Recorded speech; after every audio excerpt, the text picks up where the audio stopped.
Well, hey there, group. I hope all of you guys are doing well. How was your week, Nico and Joe? Great. I'm glad to have Russell on the show today.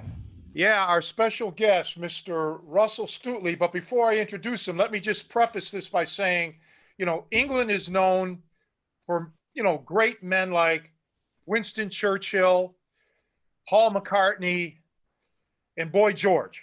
Okay. I would think those are probably the three most famous until today.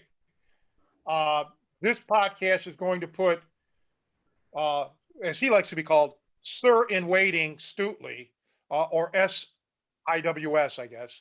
Mr. Russell Stutely, legendary martial artist, welcome to the podcast. Well, thank you, Tony. What an introduction. What can I say? I've never been so underwhelmed in all my life. Well, welcome to underwhelming.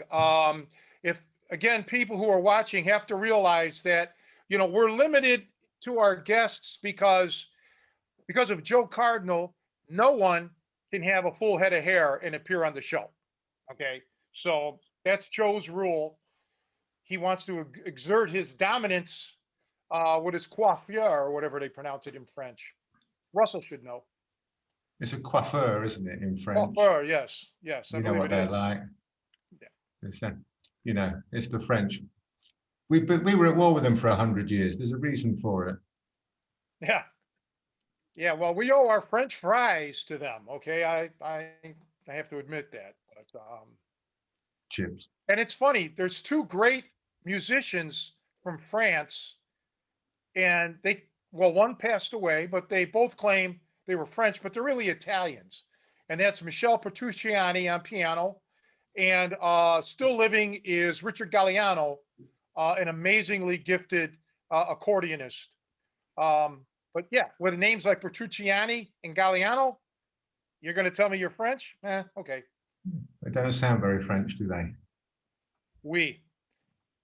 So, yeah, welcome. And, for those of you who don't know, Russell and I have been friends for quite a long time. I met him. He'll tell you how we met.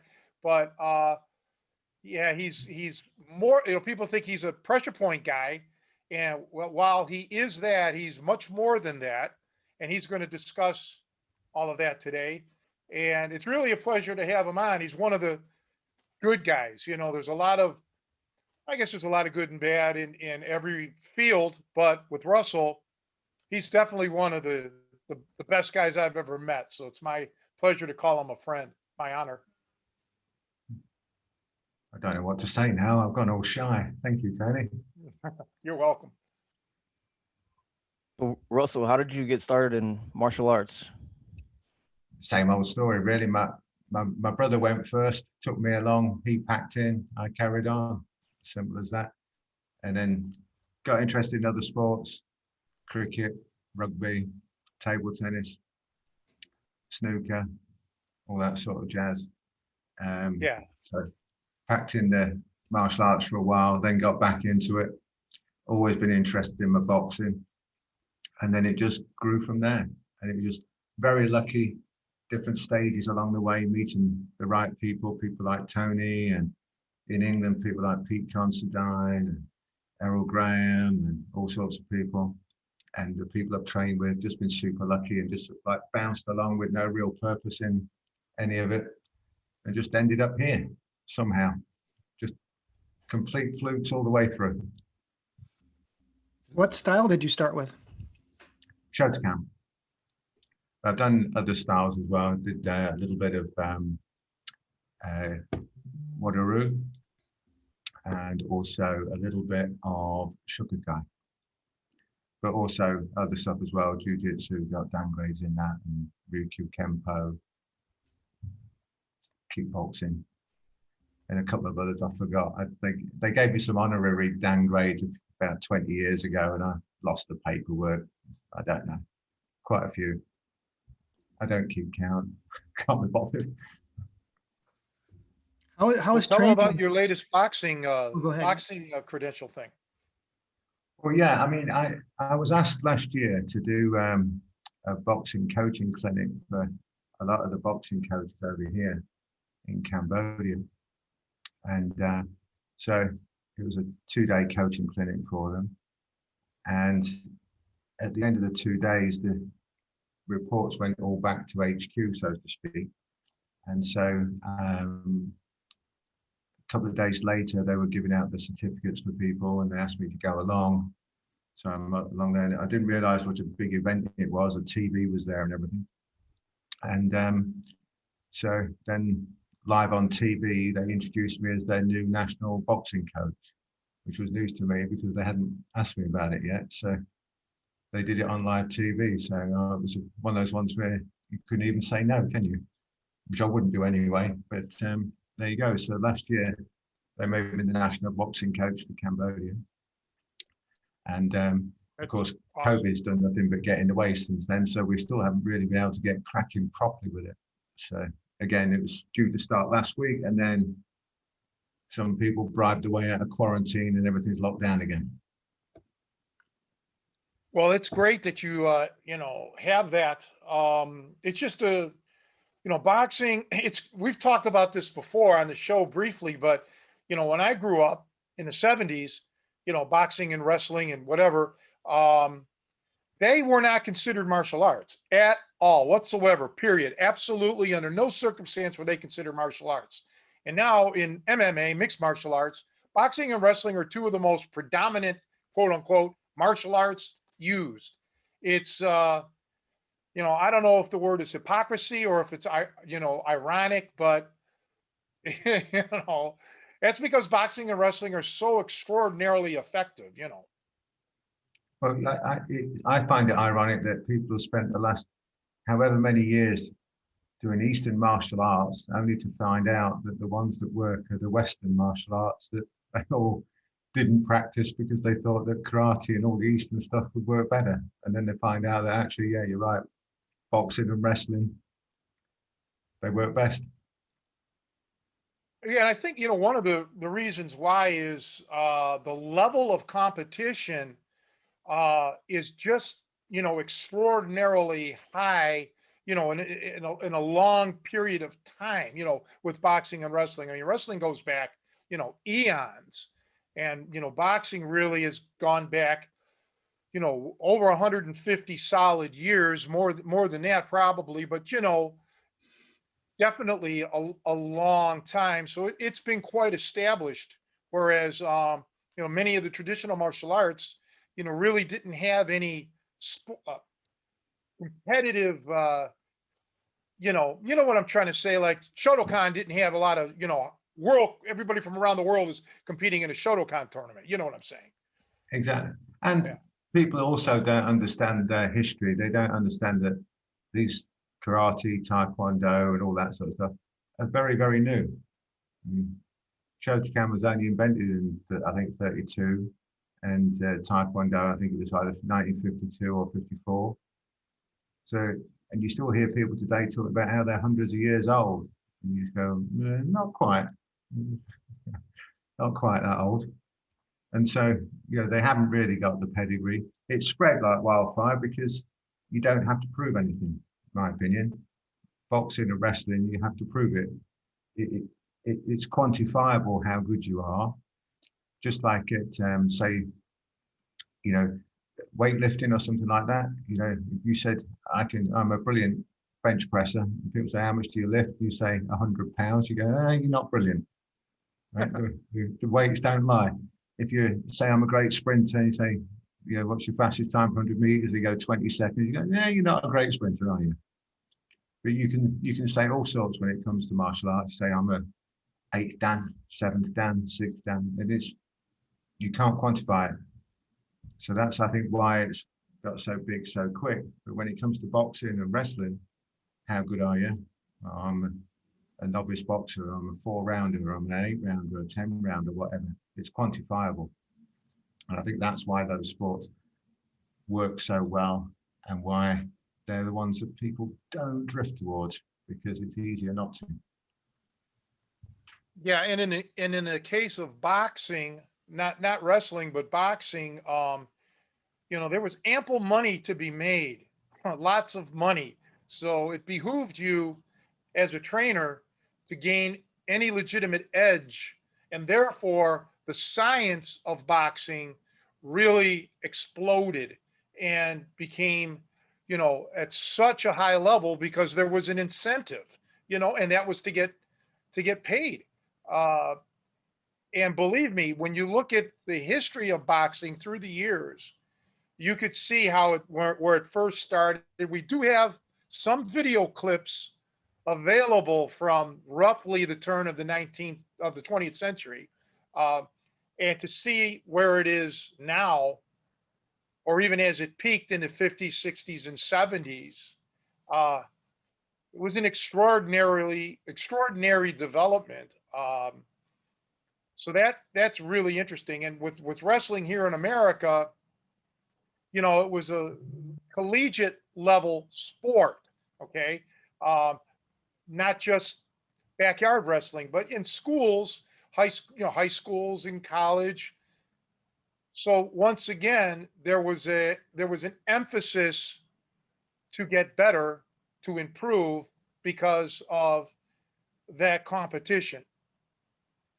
Yeah, absolutely. And may add that both boxing and wrestling, of course, from sunny England. Well, you've been in the sun too long because wrestling goes way back. Believe me, buddy. Uh, I would guess but yeah, I mean, wrestling is the first sport ever. I mean, if you probably, yeah. think about all the warriors and their training. I, I was reading a book by Niccolo Machiavelli, The Art of War, and talking about the ancient Roman armies and their training principles, and they instituted wrestling as like a national sport just for the citizens, to develop them to get, that preparedness to where they could do the military training. So I think wrestling is got to be one of the oldest, if not the oldest sport. Well, I think wrestling and punching people in the face has been around since caveman days. Yeah, I think probably the oldest sport, probably track and field. I think, running, even like you mentioned, the cavemen, they had to run after their prey. But, isn't it instinctive? You can take some kids who've never been exposed to any training and just instinctively they'll either punch or grapple. That's really, it says a lot. I mean, they don't line up in a baseball stance or a cricket stance or something like that. It's, something, I guess, that's instinctive, and it exists in the animal kingdom as well. Yeah.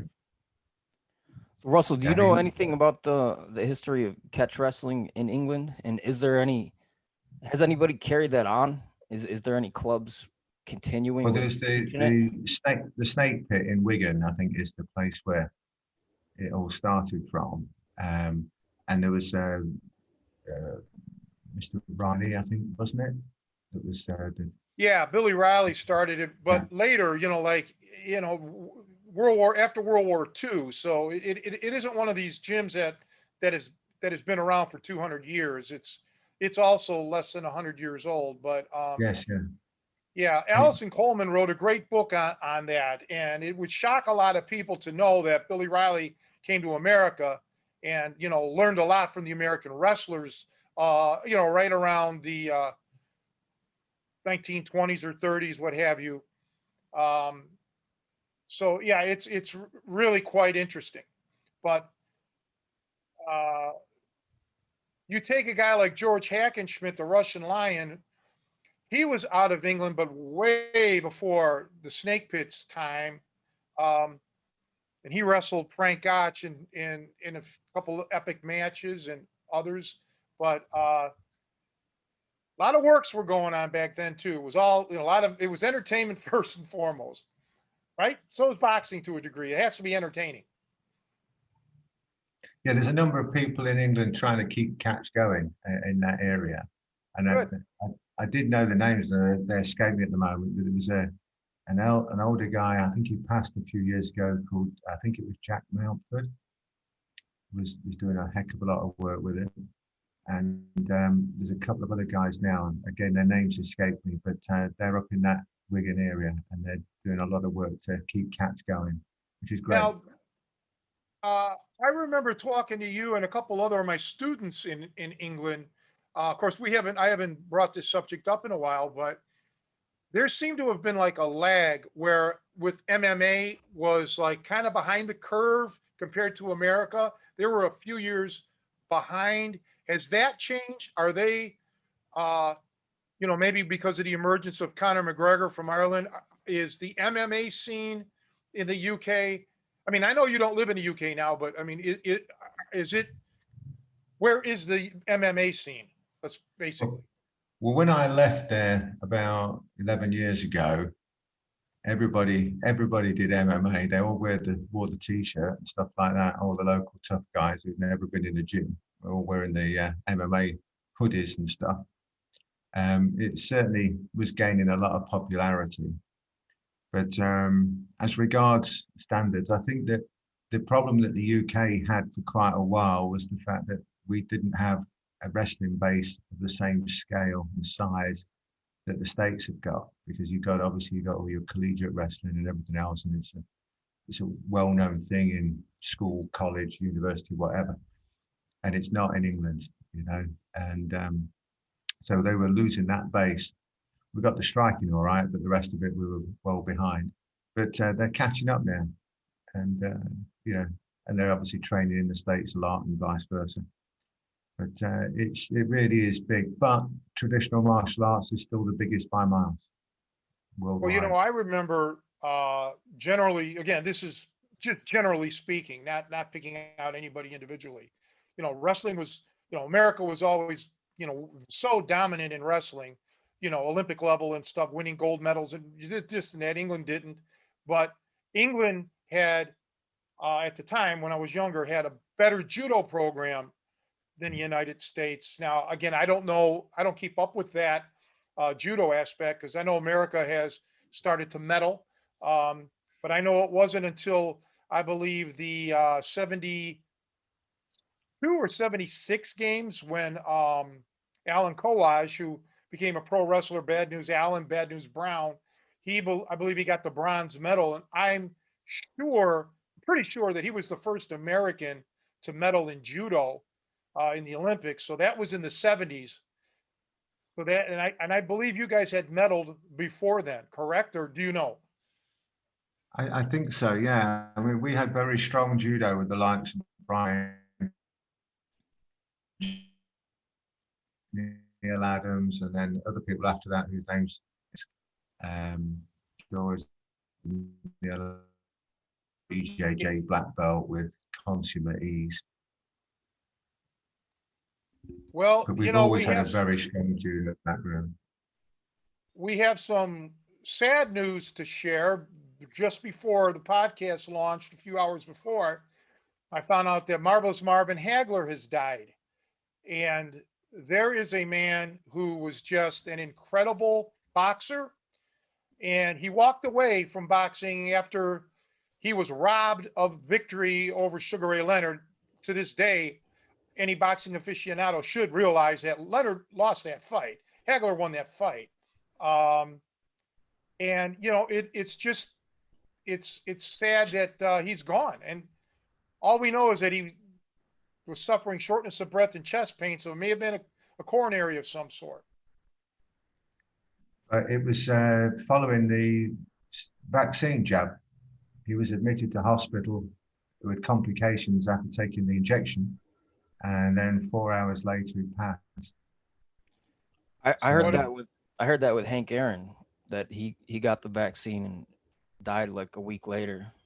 Well, now they're trying to dispute that with Hank Aaron. His family's saying it's not true. You don't know because you have these conspiracy theorists on the internet just running wild, and something needs to be done with that. But yeah, I don't know. Other than we lost a great boxer. Well, I mean, Hagler was phenomenal. Spent a lot of time in Italy after his fighting career, making movies and whatnot. Um, there's a guy who won over 60 fights. I think he only lost 3, and one of them, of course, was the Leonard match, and then he lost to Vito Antuofermo, and I can't remember who else he lost to one other match, but yeah, great southpaw, unbelievable fighter. yeah, in my mind, the best middleweight ever, Hagler, the best ever. But that report, by the way, was reported in the Daily Mail in the UK, which is the most fervent pro, vaccine newspaper you could ever imagine. So it's been reported there, and lots of other newspapers as well in the UK as true. So I'm tending to believe it must be. But It's a yeah, shame. Hagler was, to my mind, the greatest middleweight. I think if he was, fighting today, he would just run through this lot all on the same night. I mean, he was just a completely different story. Incredible skills, power, determination, chin, everything you could possibly want from a boxer. You've got it in Hagler in spades and more. He could fight from either side, going forwards, going backwards, inside, outside, anything, any type of fighting he could do. And he was one of the best in the world at it, at any type of fighting. Put it all together, and he was far and away the best. And yes, you're right, Tony, he was robbed. Yes, he was robbed. I'm thinking that he may have lost to Sugar Ray Seals. I'm not sure about that though, but my memory is not what it used to be. But the middleweight division has always been pound for pound, I think, the most exciting division because you have that one punch knockout power. You have that quickness and that speed. Yet, it's and it, historically there have been some, tremendous middleweights through the years. But yeah, Hagler was very special, and his fight with Tommy Hearns, especially that first round, it's epic. It's like a movie, nonstop rock'em sock'em robots. Incredible, incredible. And here's the thing that a lot of people don't understand is just how hard them guys actually hit. People just don't get it. Their only point of reference is how hard they've been hit or how hard they think they've been hit. They have got no idea just how hard these guys actually hit. And then top middleweights are not far off the punching power of heavyweights. They're really not. And when you consider the weight difference, they're even closer than you think, if that makes sense. And they've got the speed and the movement to go with it. I think the middleweights, the 160, 168, that sort of area, the super middleweight, I think are some of the most dangerous people on the planet because they've got that speed, that agility, that movement, and that incredible punch power as well. You cannot believe how hard these guys hit. You really can't. Yeah, that's very, very true. Yeah, it boggles my mind though that when you think street fight, for example, they're probably, again, generalization here, but they're probably walking around, close to 180. I don't know how much a lot of them gain. Some may gain a little more, some may gain a little bit less, but I'd say 180 or so, 185 is a fair assessment of their walk around weight. So, they got that power there, even when they're not in top shape. Uh, But pretty, I know some middleweights, 185 walk around weight at 6 feet, and some yeah. of them even get up to 200 pounds, and they're not really fat at 200 either. I don't know how they get down to 160, some of them. And, and they're still quick, even at 185, 190, 200. And that power at that weight, it's a shock for most people, I tell you. They got no idea. And then with the heavyweights, they've got no idea again. Right. Yeah, being on the receiving end of those punches is never any fun. I can remember that for sure. And Yeah. the thing is, one of my buddies who passed away, he was the ring champion, uh, tried out for the 76 Olympic team. Unfortunately, that was the year of Sugar Ray Leonard, so kind of tough to make that team. They had some greats in America: Sugar Ray Leonard, Howard Davis, Leon, who passed away recently, Leon Spinks, but Johnny Lira, and we used to work out, and he'd be at my gym, and just we would talk about the importance of timing. And I remember asking him who had the actual faster hands, Howard Davis, who he fought professionally, or Sugar Ray Leonard, and he said, well, Howard Davis is probably technically faster, but Sugar Ray just had that perfect timing. And timing is so important, to be in the right place at the right time and to hit you when you don't expect it. And I think that's the thing that a lot of guys who haven't really sparred at a high level, when you get hit with a punch you don't see coming, you don't have a chance to brace for it, man. Its impact is magnified. You know that. Yeah, you're done, you're toast. I mean, people look at boxing, you see it all the time. If you're watching like a big fight in a sports bar somewhere or something like that, there's all the armchair warriors there saying, no, you should have done this, you should have done that. And they just think you're just throwing punches. They have no idea of all the other stuff that's going on: the footwork, the timing, the distance, the angulation, the feints, the head movement, the little subtle shifts in your shoulder, your elbow, your fist, your hand, whatever. Just even little facial movements that make the other person do something you want them to do. And the speed of those punches coming at you, and it's not just one, it's several of them. And the accuracy of as well of a proper fighter, proper boxer.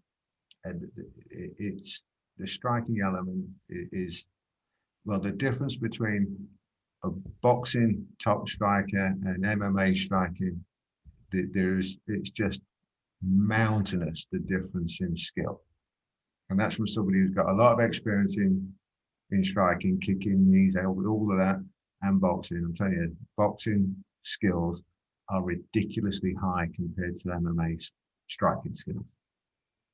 Yeah, I try to tell people that when they, like you just said, these armchair guys, when they're watching the fights, oh, this guy is this and that. Well, it's like a car wreck. If you've ever been in a car accident, things happen quickly.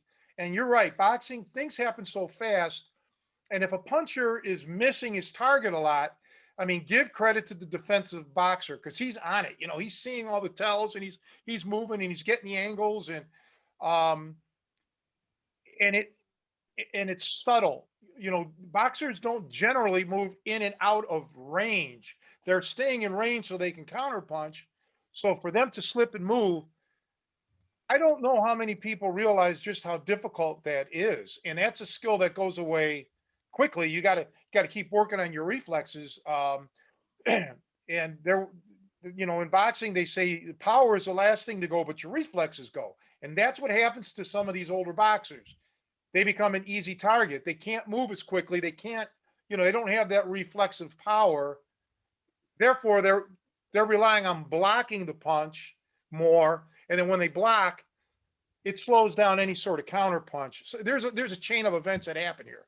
But yeah, an elite level boxer is really something to see. Believe me.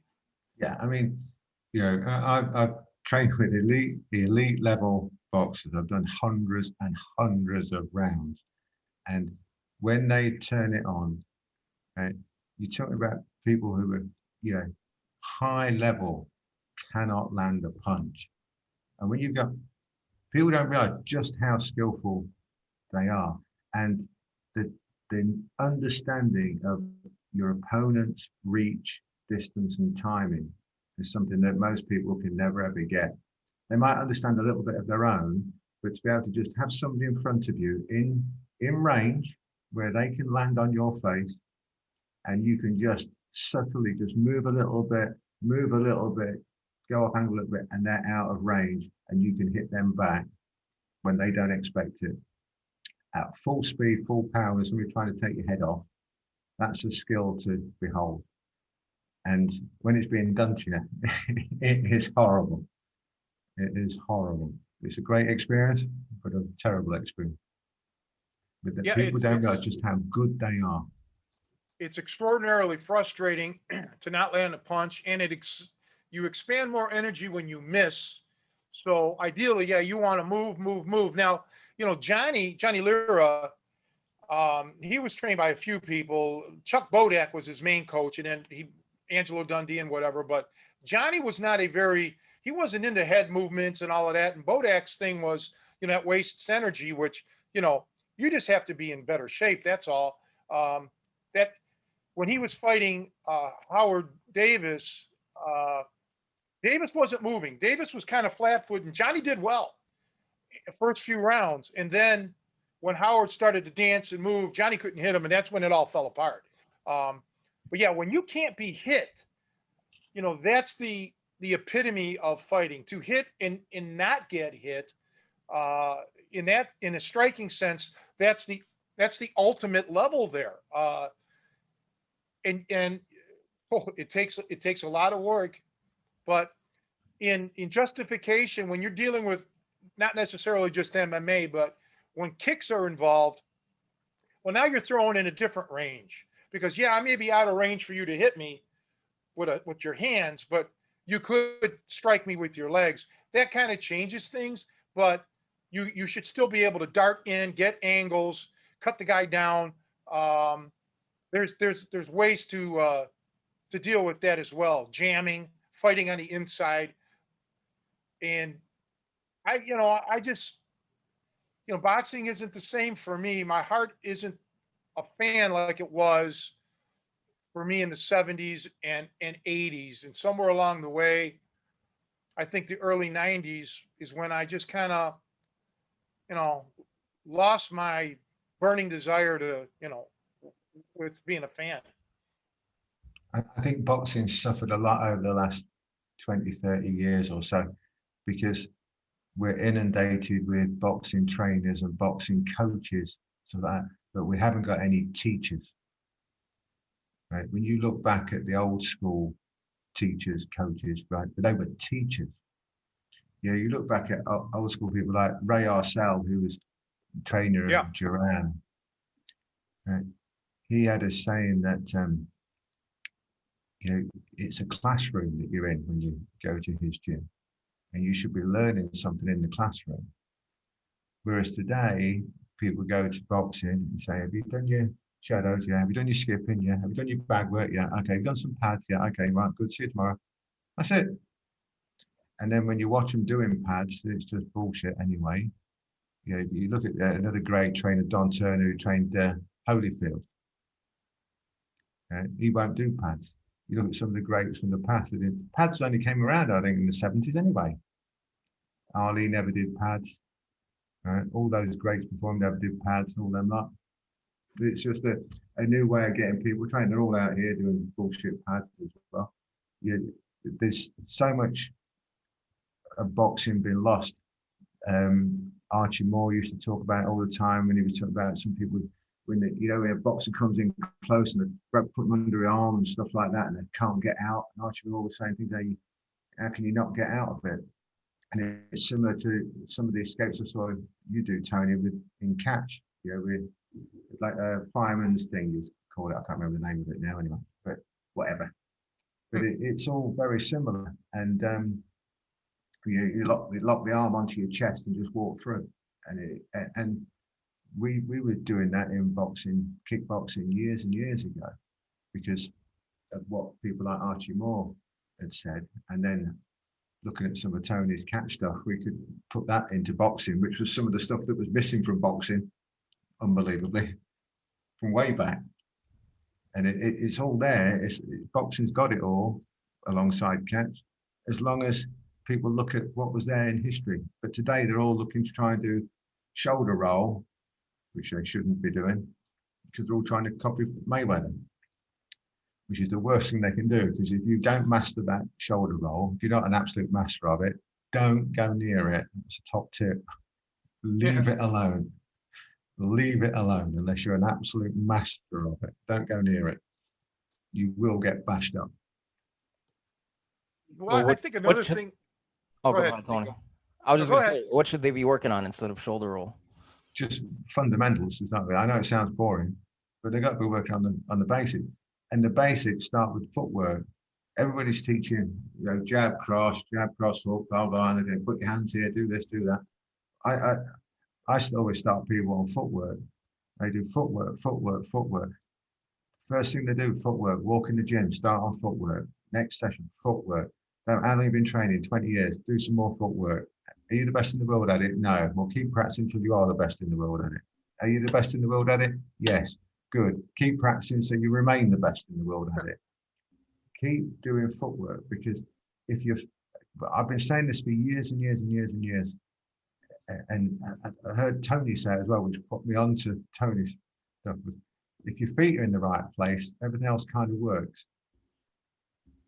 Yeah, I agree with you. And that's why I made a video on footwork. And as a matter of fact, when we launch this monthly membership thing, the first video is going to be on that because, yeah, I mean, it's your mode of transportation. If you don't have good wheels, you're not going to get to the store. Well, the same thing here. If you don't have that fundamental, and that's the beautiful thing about boxing. Boxing has a limited amount of techniques, very, very limited amount of techniques. Whereas some other martial arts or styles, whatever, they keep wanting to introduce new things, right? New. You got 1,000 different things to learn. You can't. You cannot master all of that. Boxing is about attributes, speed, skill, this and that, timing, blah, blah, blah. It's an elite thing. It's kind of like a concert pianist. I mean, not that I'm a concert musician, but these concert artists don't have they're specialists. Many of them will only do one or two composers, Chopin or Beethoven or Liszt, something. They got tunnel vision. And in a way, that's how boxing is. It just works with the little skills or the little techniques that they have, and then it just develops awesome skills. And there's something to be said about that. Yeah, I always like the analogy as well of snooker or pool for you guys, so you understand the cue sport, right? Pool. If you're playing pool, basically all you got to do is push a stick straight. But every single shot is completely different. No matter how many times you play, every shot you play is slightly different to the previous shots. No matter whether you're drawing it back, you're putting running English on it, check English side as we call it. It don't matter whether you're doing it hard, slow. It don't matter whether you're trying to cannon into a ball, whether you're trying to bank it. Don't matter whether every single shot is slightly different. But other things to one side, your stance is going to be roughly the same. You're going to be pushing the stick through roughly the same, but it's going to be at different speeds and different powers. And so it is with boxing. There's, if you take a jab, there's a basic way of doing a jab, but every time you throw a jab, it's going to be slightly different because the opponent's slightly different, you're slightly different. You might be going high with it, low with it, you might be doubling it up, trebling it up, you might be moving off at angle, you might be coming under, coming out. You might be doing a jab like Duran did to Leonard in round 2 of the brawl in Montreal in fight 1, where he smashed him up, where he nearly knocked him out with a jab. There's so many, and that's the same with every punch. Yeah, there's not that many punches, but there's a million and one ways of doing each one of them. And that to me is the beauty of boxing. Yeah. No, that's exactly right. And that's what I love about it, because with me, people always used to write me and say, well, show me something new. Show me a new technique. Why? You're not even good at what, the few techniques now. Catching somebody by surprise, that's not a way to live your life, because if they counter that, you're done. You have to be a master of a few things here. And that's why I was always taught, like you just said, the fundamentals. And I harp on that to people constantly for 20 some odd years. Fundamentals. That's the only way you're going to get better. Yeah, I mean, we're big on saying fundamental. I've heard you say it as well before. You as well, Tony, years and years ago, as principles. Learn the principles of the technique, because if you understand the principles of that technique, how it works, why it works, you then understand other techniques. If you just learn technique upon technique upon technique, you become the technique guy who doesn't know how they work. And then when he's faced with a slightly different scenario to the one from which he learned the technique, he can't do it. Yeah. Whereas if you learn the principles of, say, I don't know, let's say an arm bar or something like that, you can apply an arm bar from all over the place. On your DVDs, Tony, there's tons of times where you talk about a principle for this technique and you suddenly go into about 10 different ways of breaking somebody's arm from the same place or whatever in a different way, but it's still breaking the same joint. Right, right. You know, and just use different body parts to break it. But people don't think well, like that. They learn one way and say that's the only way. Well, I tell people too, like from a marketing standpoint, you know, I think we discussed this, the man of 1,000 holds and all of that, you know, but I don't want you to think that way because that becomes overwhelming and it's nonsense. It works from a, you know, like people used to say, how, you know, Tony knows more submission holds, blah, blah, blah, all these. Well, it's like your vocabulary. Do you really know how many words you know? No, you don't. You don't need to know how many words you know. Same with these holds or moves. You don't need to know how many you know.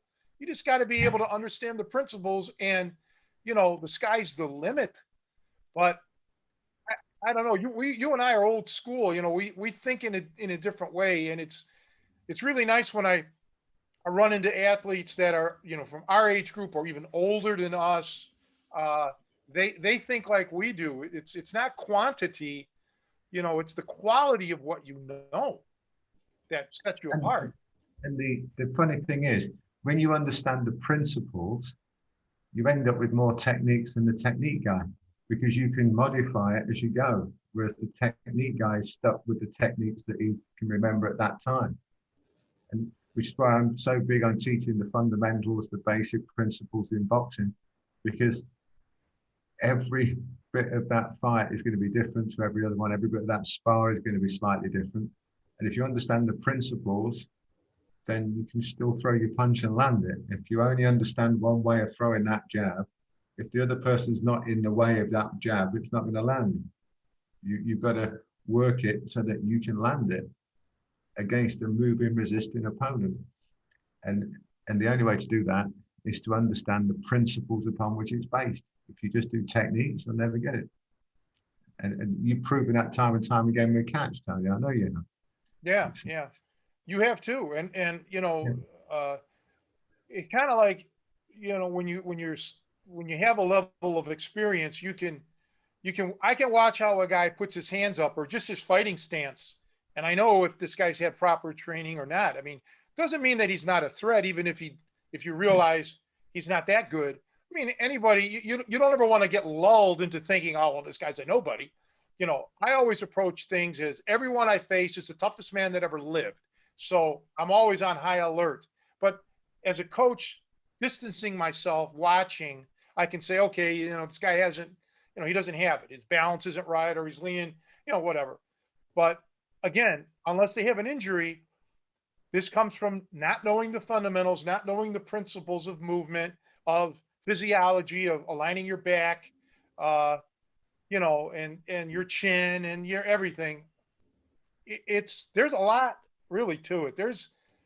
Oh man, is there a lot, as opposed to the flamboyancy, you know, the flash, and I don't know, just to me. They all want to be flash. They all want to sit there in the shoulder roll and do all this spinny shell stuff and look flash and be good with it because they think they're going to be a Floyd Mayweather. But they don't realize that Floyd spent years and years and years and years of all day drilling the fundamentals, the basics, non-stop. He's got the basics down. So, and he's learned that Philly shell over a period of time, and he can do it because he's got such great fundamentals, got such great basics. Whereas everybody else has got crap basics and thinks, well, I'll do Philly shell because it protects me like it does Floyd. Well, no, Floyd's shell protects Floyd like it does for Floyd, but your shell won't protect you diddly because you don't know what you're doing. What do you think about the Mayweather style of mitt training?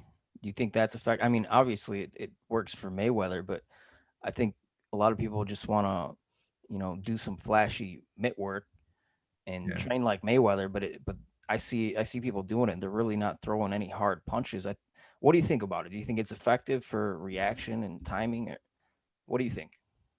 I think that it's a great way to get people to try and do fast pads instead of learning fundamentals.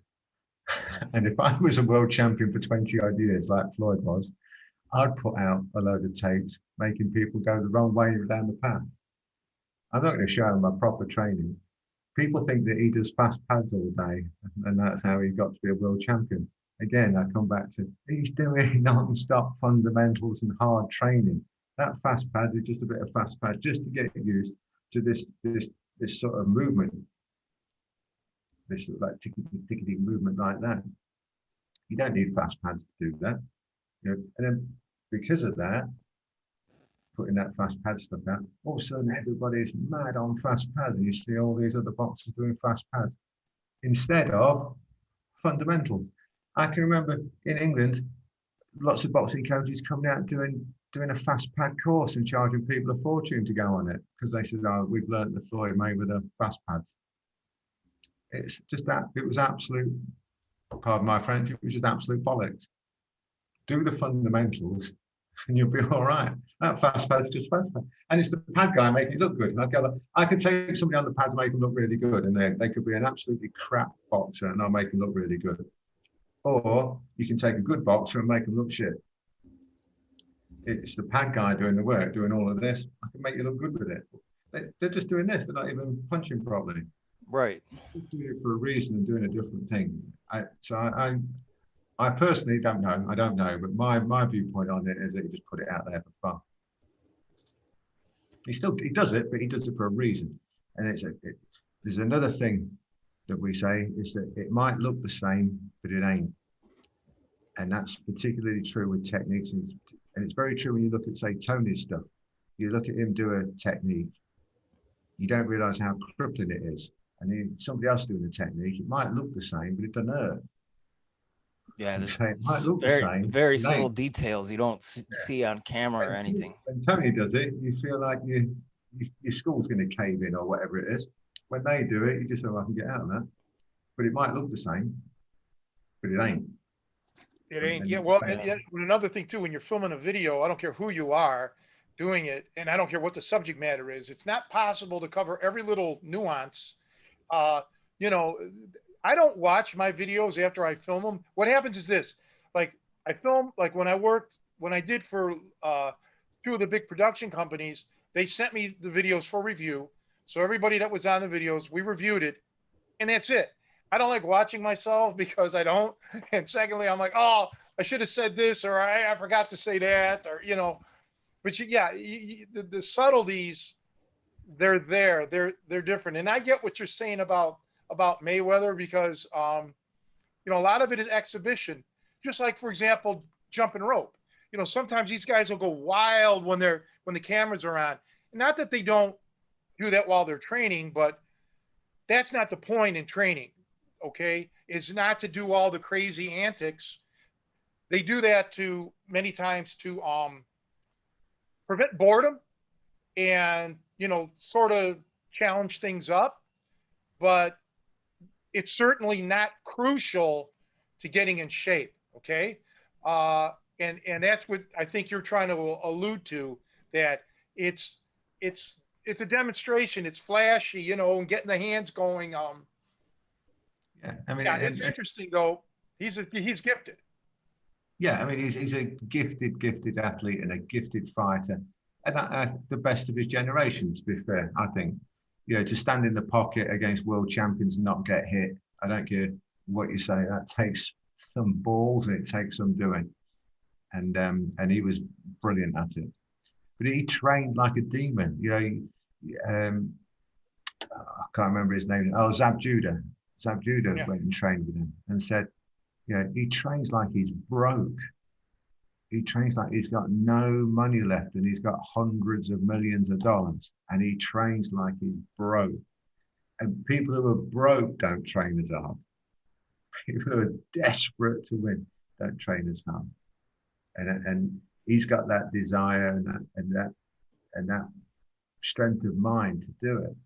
I can remember an old coach saying to me years ago, old boxing coach, You've got to want to win. You've got to want it. You've got to want, if you're going to be a boxer, you've got to want it more than that heroin junkie wants his next fix.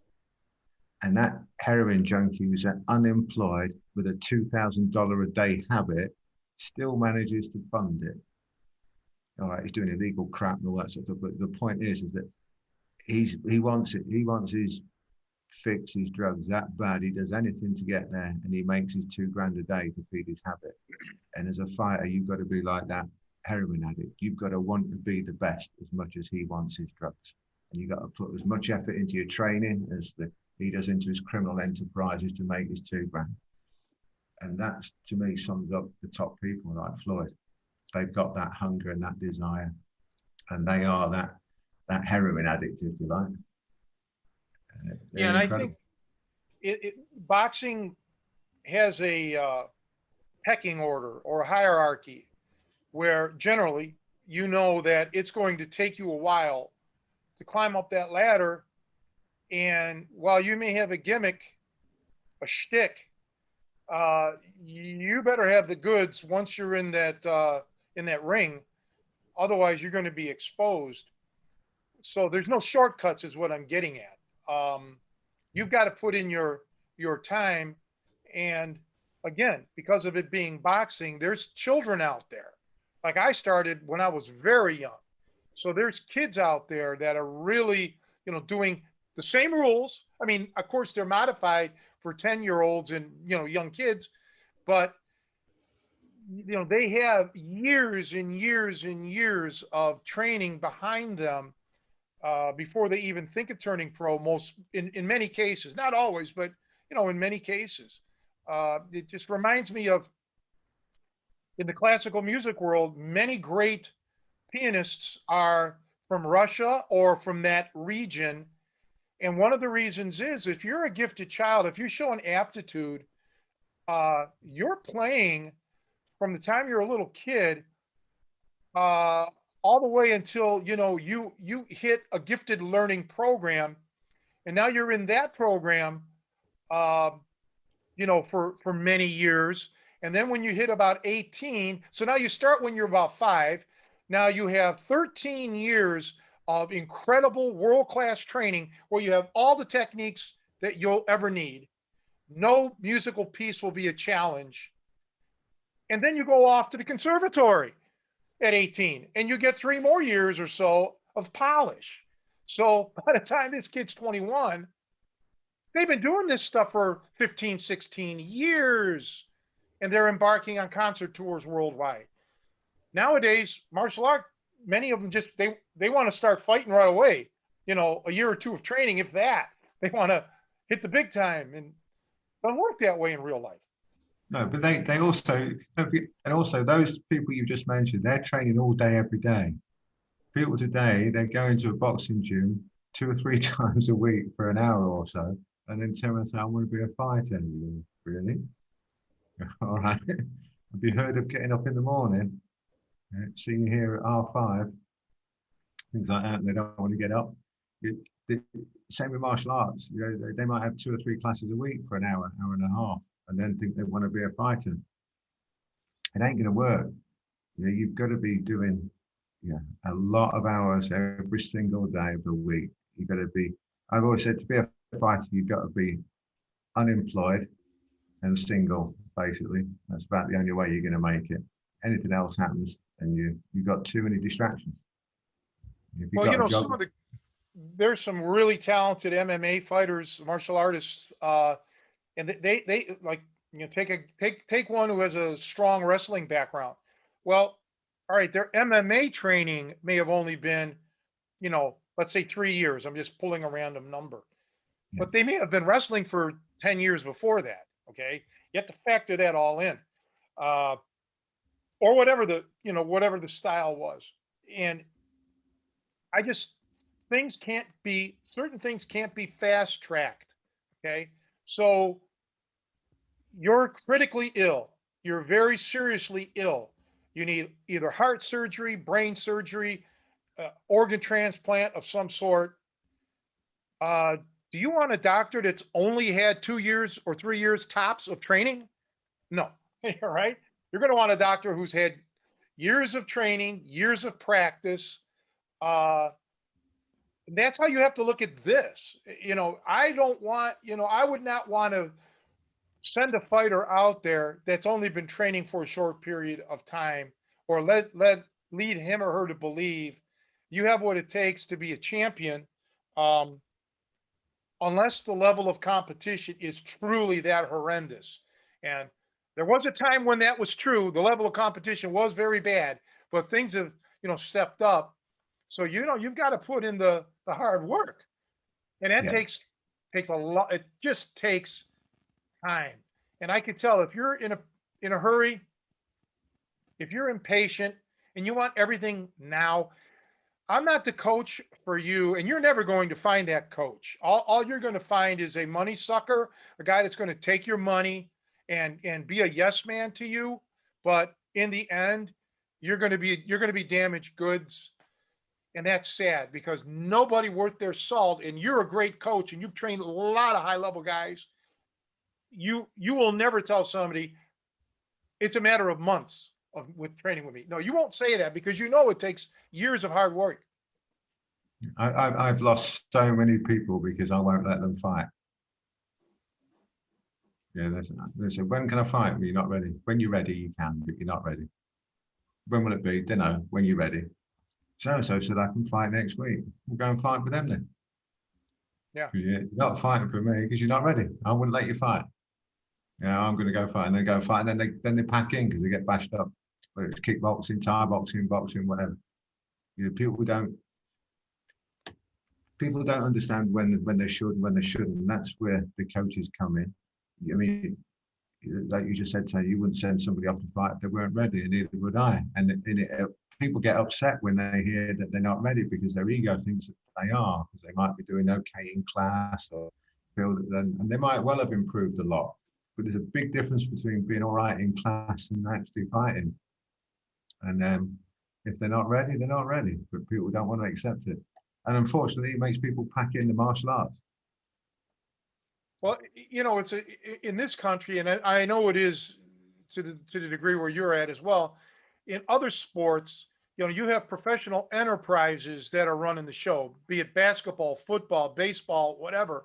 So it doesn't matter what you think as the athlete, how good you are. You could sit there and think, I could play in the NFL, I could play Major League Baseball. Don't matter what you think. Okay. You can't tell your coach, I'm ready to play for the New York Yankees. It doesn't work that way. You're going to be prevented from that. You got to go through the levels. Whereas in, MMA or other styles like that, you're a little more freelance. You can enter on your own and start doing things. And, I get concerned because the risk of injury, both physical and psychological, is there. And Yeah.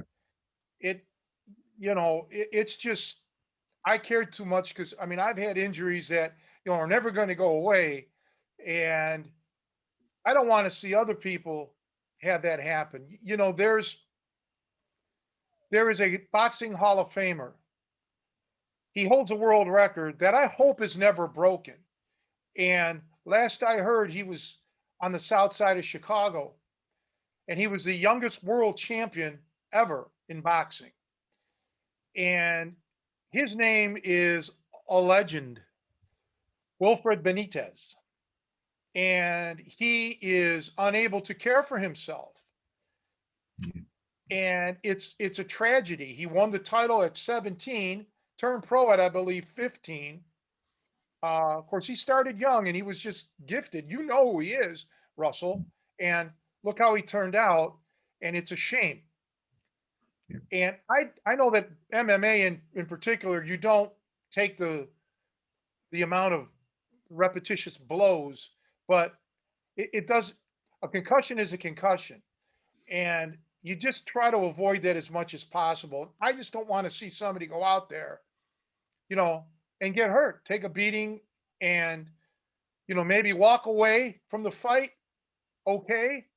And then 12 years go by and you meet them on the street and they're like, yeah, I forgot what your name is. What's your name again? Oh yeah, that's right, Tony. That's the problem with what we do. The fight game, you know, it has it's insidious. It has hidden dangers that you may not be aware of until years go by. Absolutely, absolutely. Benitez, I think, was also one of the best defensive fighters the world's ever seen as well until he got a bit older. If you remember the fight with Hearns, and I think it was the second round, Hearns had him on the ropes and threw about 28 unanswered punches. And when you slowed it down and looked at it, not one of them landed. And that was Yeah. Tommy Hearns throwing them. Benitez was an incredible fighter. And, but yeah, I mean, I always say to my guys, I don't want you to take one punch that you don't have to take, which is why I'm so big on footwork and defense. I teach them footwork and defense first. The punches come later. You've got to learn to get out of the way, but you've got to be in the right place and learn how to slip, evade, move, block, turn, twist, shuffle round, all sorts of stuff. You've got to learn all that. You've got to learn how not to get hit. I mean, there's an old, I don't know if you'll remember him, Tony, Dwight Mohammed Karwi, it was Oh yeah. cruiserweight, light heavyweight champion. He had a saying, and I'm sure he got it from somebody else, be hard to hit and hit hard. And that's something that I've always tried to instill in everything that we do, is be hard to hit, but hit real hard when you hit, and it all comes down to being hard to hit, because if you don't get hit, you don't get hurt. It's as simple as that, which again comes back to Floyd being so good. Yeah, and some of the old timers, you look at some of the fights they had, like Archie Moore, what do you have? 123 knockouts. Willie Pep. Willie Pep, yeah. Over I mean, 220 fights. He won a round without a punch being landed on him. That's how good of a defensive fighter. But he still had the issues, mental, with the brain afterwards. Because you just, people. It's not even the amount of fights that you have professionally, although they count towards it, but it's the gym. A lot of the damage is done in the gym, with the sparring and this and that. And how many rounds of sparring do you do? Now, I'm saying this not to get a definitive number, but you may professionally fight in a 10-round fight or a 12-round fight, but how many hundreds of rounds did you spar? Yeah. Think about it. And how bad was the sparring? You see, a lot of sparring people do, they just basically go in and have a tear up. It's one way of sparring. I admit sometimes maybe you might have to do that for a few rounds, just for a few rounds, maybe. But a lot of the sparring should be, to my mind, is a mini fight. If you take one bit of the fight, let's say, for example, you keep getting caught on the side of the head with a jab. Well, you got to work on that because you keep getting caught with it. So your sparring should involve somebody trying to throw that at you, not hard, but to touch. So you're learning what to do in that situation. You take those mini bits of the fight and you keep breaking them down. And there's millions of those, or whatever you're weak at. It's if you take it catch or something like that, if you just can never get out of side control, if you're on the bottom, well, you're going to practice getting out of side control, aren't you? You got to drill it. And it's the same with boxing. If you keep getting caught with a good jab, you've got to get in there and drill how to stop it, what you're doing wrong. And your sparring partner should be saying to you, I got you because my foot was here and you were just there and I was in range and you weren't. Your head was in the wrong place. Your shoulder was over there, or whatever's going on. They should be both those people, both those fighters should be student and instructor. And that's the way I get them. That's the way I coach them. When you're paired up with each other, you're both student, both instructor. If you're landing, you got to tell them why. If you can't land, he's got to tell you why we stopped it. And I'll be there as well. But you know what I mean? That's how it should be. Same with everything. But unfortunately, people are just training and coaching and not teaching. I like that approach. Yeah, I always like that. Like we do that by Tony's. I'm sorry, I don't mean to cut you off, but I like that approach with grappling. Where we break it down into situations. But to do that in boxing, I don't think I've ever even seen boxing trainer or boxers do that, and I think that's a great approach. I don't think a lot of people understand what it's like to walk into a boxing gym. Well, it's been years now since I have, but like back in my day, it wasn't, it's not like it's not like the movie Rocky, where I mean, it is in the beginning. If you watch the beginning of the Rocky movies, like let's say the original Rocky, you see the guys working out, hitting a heavy bag, boom, boom, boom. Mickey is dealing with somebody in the ring. That's the guy who's probably got a fight coming up.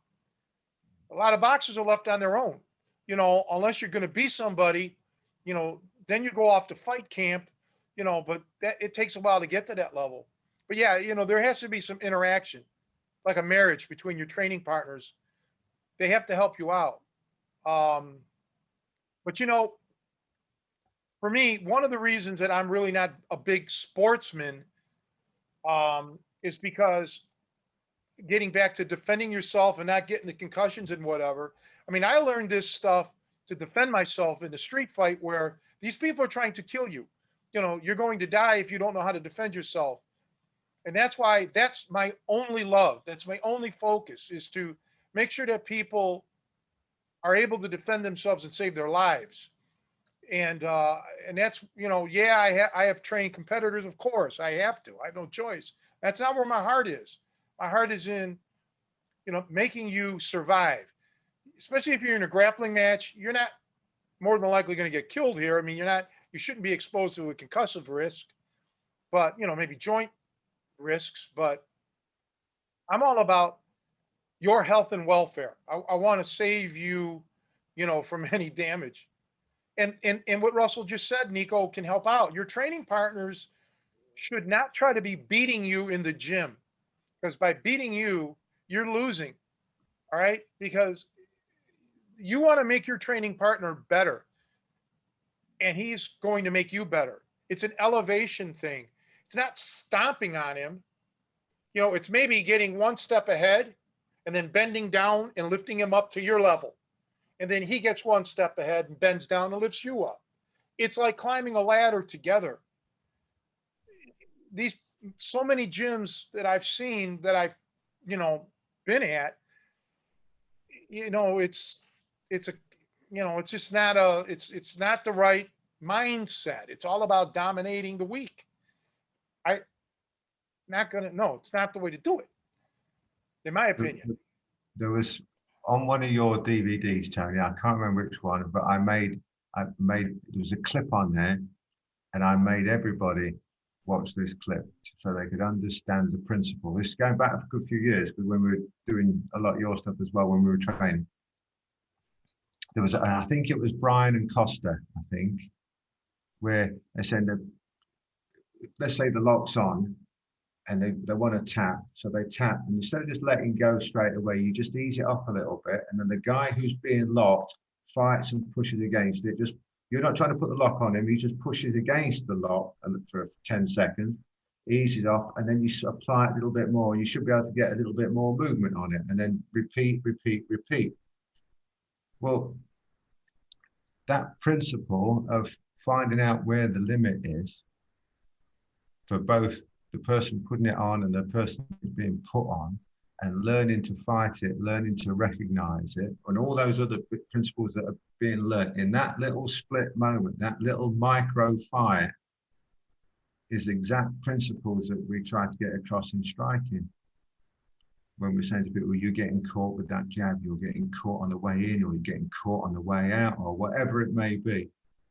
And that to me made it so easy to explain and show to people that these principles don't just apply in striking. Look, there's Tony teaching the same bloody thing in grappling. It's the same principle, the micro fight. And so many people just don't get it. Other coaches, other masters, they're sort of like, huh? What's the point of that?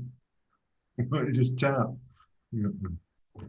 Yeah, now, to each his own. Not everybody is everybody's cup of tea. That if that was the case, there'd only be one grappling coach in the world. There'd be one boxing coach. Everybody would be lining up to train with that person. But yeah, I don't know. in the end, 25 years later, or let's see, I came out with The Lost Art of Hooking in 1999. So that's 22 years ago. We filmed in May. So it's coming up, the anniversary. And, you know, some of the things that I talked about that people were doing wrong improperly.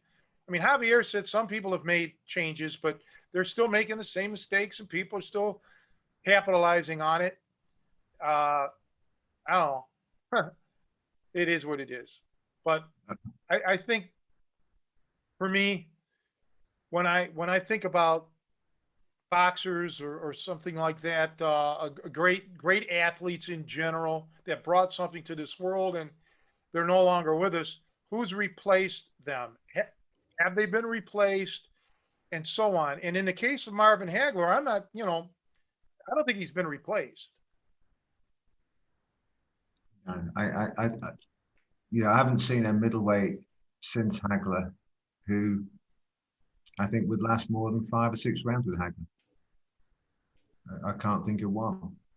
He was, and then you go back when you got people like Mons on, and then when Hagler was around, you had people who, I mean, it was a killer. You look back at that sometimes, the top 10 then, they would all be far and away world champions today. You had some absolute killers around back then. Absolute killers. When Duran was a lightweight, there was another killer. I mean, Duran was a monster. Not that he wasn't great as he moved up in weight, but lightweight was, to me, where he excelled. And Carlos Monzon, what did he ended up rattling off 83 straight victories or something? He was just, phenomenal.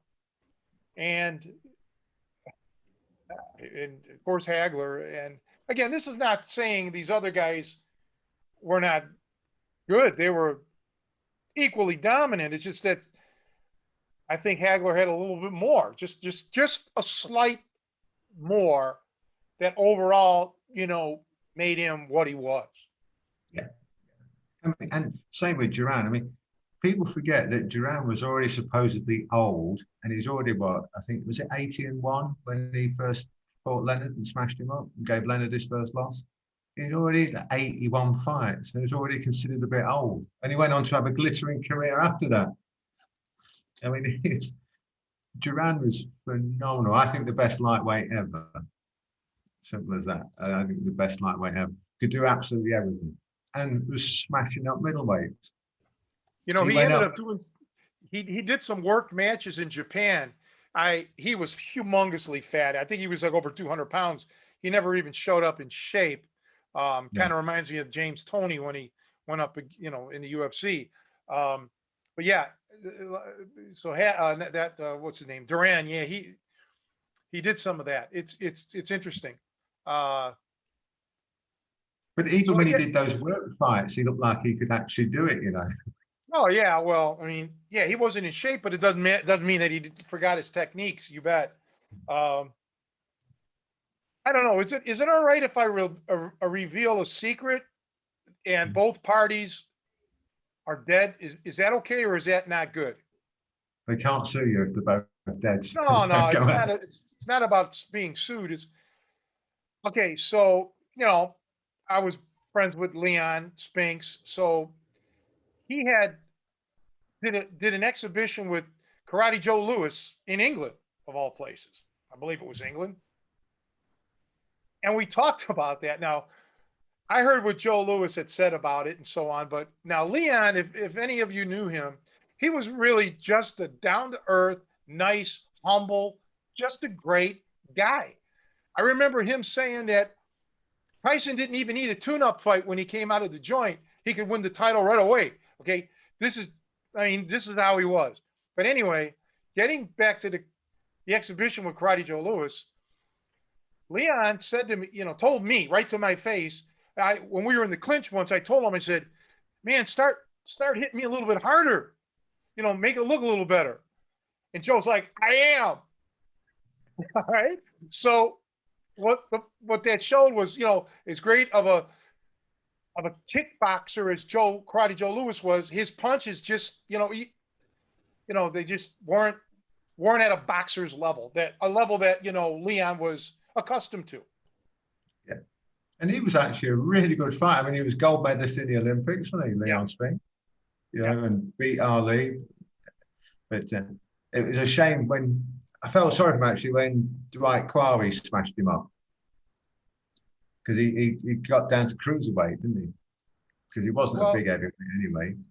No, he was bigger than, let's say, a Floyd Patterson.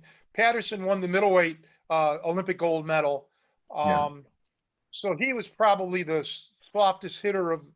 I mean, but Patterson is underrated in a lot of ways. He just was really never big enough to, fight somebody like a Sonny Liston. Come on. But yeah, Leon was a light heavyweight. Probably should have, cruiserweight would have been his max. But he did what, very few people ever have done in the history of the world, and that is claim the heavyweight title of boxing. He was a world's heavyweight champion. He beat Muhammad Ali to do it. Yeah, I think it was 7th or 8th fight, wasn't it? Something like that. I can't remember. I don't recall exactly now, but I remember when it happened exactly when I was a kid. But Leon, it's just, again, things happened in his life, but he was just just a nice guy, just really unassuming, to be honest. But there's, like I say, levels upon levels upon levels. And there's levels even at world level, isn't there? There's levels at world level. This is the thing that people don't get, especially in boxing. I'm going to tell you a story, but I'm going to leave the names out. A very famous boxer I used to train a lot with was in the gym, and he'd just not long retired. And somebody asked him to do some sparring with this other guy who was in there. All right. So my guy, let's call him, made this other guy look an absolute idiot for 5 rounds. He was falling over. He was going through the ropes trying to hit him. He was all over the place. Couldn't land a punch on him. Could not land a punch on him. And my guy is always a little bit sarcastic in the ring and stuff like that, and joking with people and calling them names and all sorts of stuff. This other guy got so pissed off, he called him all the names under the sun and stormed out the gym. At which point, my mate said, "What's the matter with him? Why is he so angry? I mean, he's only fairly new to boxing, isn't he?" Said, "No, he's just won the European title." "Give me my license back," he said. Yeah, well, we've kind of, it happens. We've had some experiences like that. Not so much storming out of the gym, but accomplished guys who don't do so well in the, they get submitted, but it happens.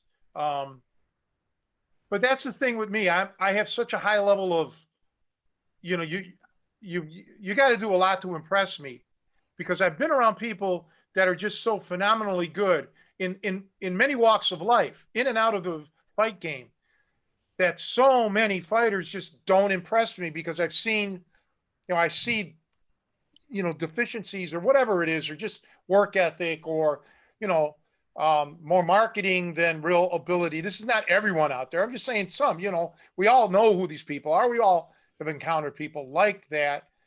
And, even in boxing, whatever, there's just because you're a boxer doesn't mean you're, all of a sudden some terrific, impervious to defeat type of person.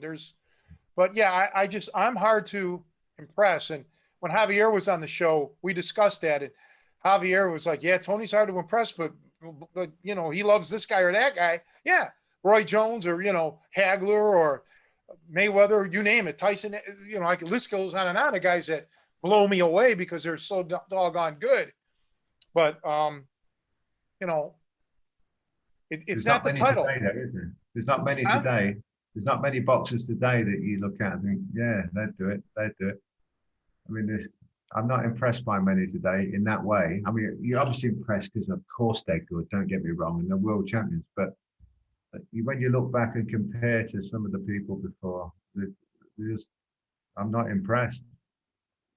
There's not many I can think of. Well, I'm not qualified really anymore, because I don't really follow it. Like I told you, my heart's not in it. And with everything else going on in my life, I'm not able to, sit down and, watch a fight. It's very, very rare that I can do that. So, I'm out of the loop and I'm happy about that. Um, Baseball or something here in America, it's easier for me to watch because it's on all the time, and once the season starts. That's But like rounders, isn't it? That the ladies play in England, baseball. I'm sorry, I think your internet is getting cut off. Joe, is Joe in the house? He's mocking us. He's mocking American baseball. Joe, Yeah. is Joe even here? I don't think Joe's a baseball fan either. That's what we say to the ladies. Go and play rounders while the men play. Rounders, yeah. It's kind of like soccer here. Our women are really great at it, but otherwise we don't follow it so much. So there's a parallel. Yeah, we see the school I was at, we didn't have what you call soccer, what we call football. We have rugby, which is, you have that American football thing where you wear lots of padding, don't you? Rugby, none. I heard that. What about Aussie rules football? What about them? Yeah, but don't forget that they're just English criminals. And once they've done their time, we'll let them come back to England. Don't worry. They're all right. You've done your time. You can come. Hey, I'm not getting into that. I love the Australians. I've trained some, and one night, hey, this is going back years ago when my gym was still in Stone Park, and I went across the street to the legendary playpen. In walks a group of they were the Australian inline skating champions from Australia, inline skating. And some girls and some guys, there was like 6 or 7 of them. Their first time in America. So I'm like, well, you don't want to hang out here. Let's go. So I kind of took them on a little tour, and every little bar we hit, nobody believed that these guys were like, champion skaters, inline skaters, but they were a great bunch of guys. And I've trained fighters from Australia, good bunch of people. Everybody is, I try to get along with everybody, man. And I love people with their different cultures. But the one thing I will say to any Aussies out there, I can't do your Fosters, man. I just don't dig Fosters. It's not my thing. The Aussies, though, they're great fun. I tell you, they'll take the piss all the time. They don't mind. They'll take the piss out of you. You can take the piss out of them. They have no qualms with it. That's it. You know exactly where you are with Aussies. They are great fun, and because they're our criminal ancestors, so to speak, we understand them, so they get on with us all right, because we know that they're lawbreakers. And we can treat them accordingly, and they always sort of like doff their cap to us because obviously we're superior in every way. Well, the thing is, one of my guys, he'll be on the show eventually, Paul Dodds. He lives in Newcastle, and he was first time over, he was dying for me to try a Newcastle ale, which I think he's got me on video drinking it shortly before they had to take me to the emergency room. I don't like the taste of a lot of imported beers. Well, they're imported to us. That stuff that he brought you, that Newcastle Brown. Yeah. It's only them lot up there that drink it anyway. In Newcastle, it's only them lot that drink it. Nobody else will touch that crap. Yeah, I don't. And you only got to go another couple of miles, and you're in Scotland anyway. So. Oh, really? Yeah. What's the drink of choice in England? Well, Scotland, heroin. And 5 miles fast. No offence to any of the jocks listening. But if England's so bad, what you're doing there, go back to Scotland. Stop moaning. Get off the park bench. Stop taking the drugs. Are you actually English by heritage, or are you Irish, Scottish, Welsh? What are you?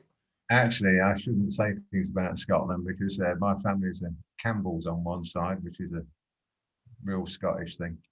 So we've got a Scottish, we're a right old mixture. Most people are in England anyway. Right, well, Campbell's is a soup over here. So you would be in a can, liquefied. Yeah. Soup in England as well. But yeah, Campbell's was a bad name for a while in Jockland.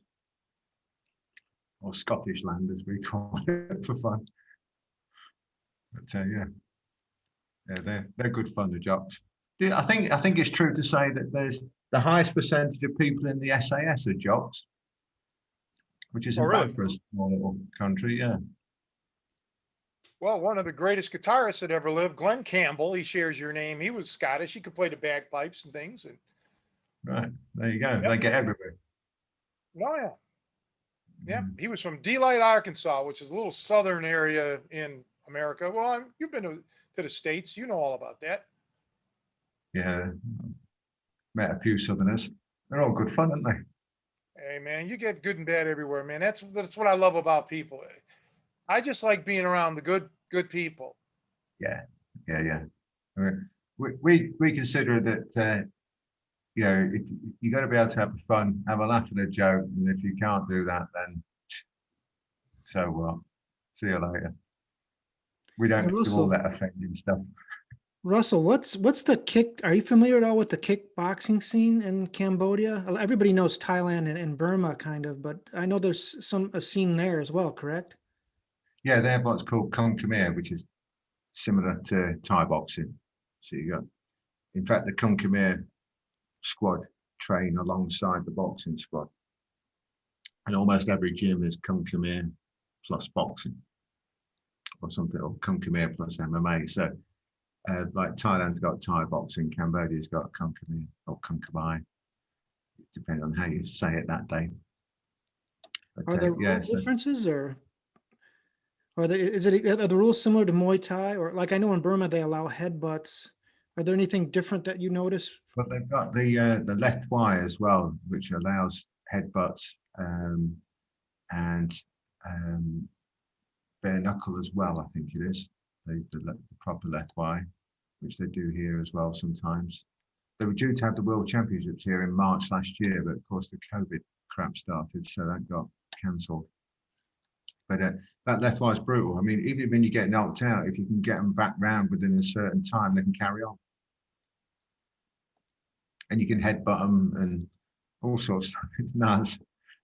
It looks, it's not for older people. It's for the young guns who want to go for it. It's not for me. I don't want to do that. But Russell, yeah. what do you think about light sparring? Do you guys advocate that? Yeah. And a lot of body sparring. But Harold, I used to train with a lot at his old gym, which is a famous gym in England, Brendan Ingles' gym, which is one of the most famous gyms. Produced lots of world champions. They did a lot of body sparring, a lot. Because if you can, with somebody actually trying to hit you, if you can get your body out of the way and keep moving and still be in range to land to the head, right, you can pretty much do it when the head's involved as well. And you're not taking the concussive shots that you're doing on other stuff, so you can go a bit heavier and stuff like that. So yeah, we big advocate on light sparring and body sparring. So I gotta ask you, I've been in gyms where the coach will be like, tell everybody to do light sparring, and it usually lasts for like 10 seconds and nobody listens. So how do you get people to actually listen and do it? Because it seems like everybody has a tendency to just keep taking that light sparring and just take it up a notch and up a notch, and then before you know it, it's full blown sparring. Well, that's where it's got to be controlled properly. That's where the teacher's got to be there. See, this is where it comes back to: are you teaching or are you just training?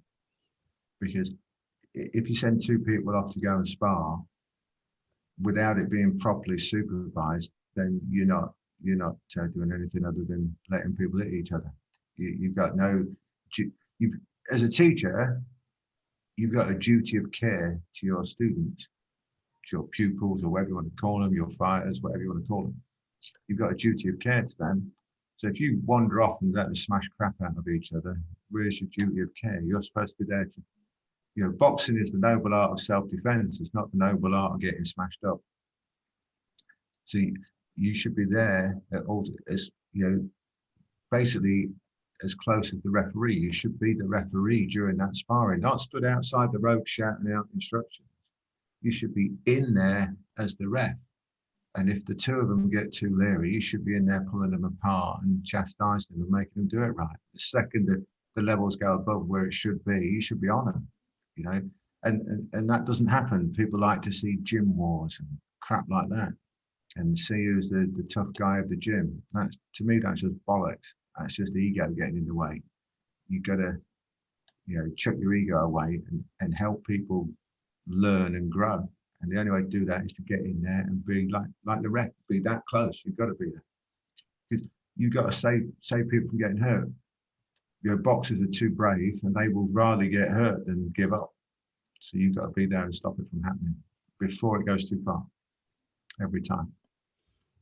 When we used to train a lot of Tony's stuff, and just say the grappling side of it or whatever, he's forever shouting to people, slow down, and having to stop the class and grab hold of somebody and give them what we used to call an attitude adjustment class. So what do you do for the attitude adjustment? Put them in that much pain, they either never come back or learn. And that's it. And if it's boxing, we say, right, you've been warned so many times. If somebody's continuously breaking the rules, so to speak, you've been warned that many times. It's either in the ring, full go, or out on the cobbles, full go. It's up to you. And then we'll do it that way. It's your attitude adjustment class time. And they either go away, don't come back, or they learn. All it takes is one person to ruin the gym, and if the coach, the owner, whatever you want to call them, head instructor, doesn't do it, doesn't stop it, put a stop to it, then all the other students, lose respect for the instructor and, this and that. And yeah, you have to put a stop to it. And the instructor has to not think about money at a time like that. Forget whatever this troublemaker is paying you. It's just not worth it for everyone else. And that boils down to, does the head instructor, does the owner, whatever, have honor? Does he care more about his students, or does he care about his bank account? And, it's what it boils down to, man. Yep.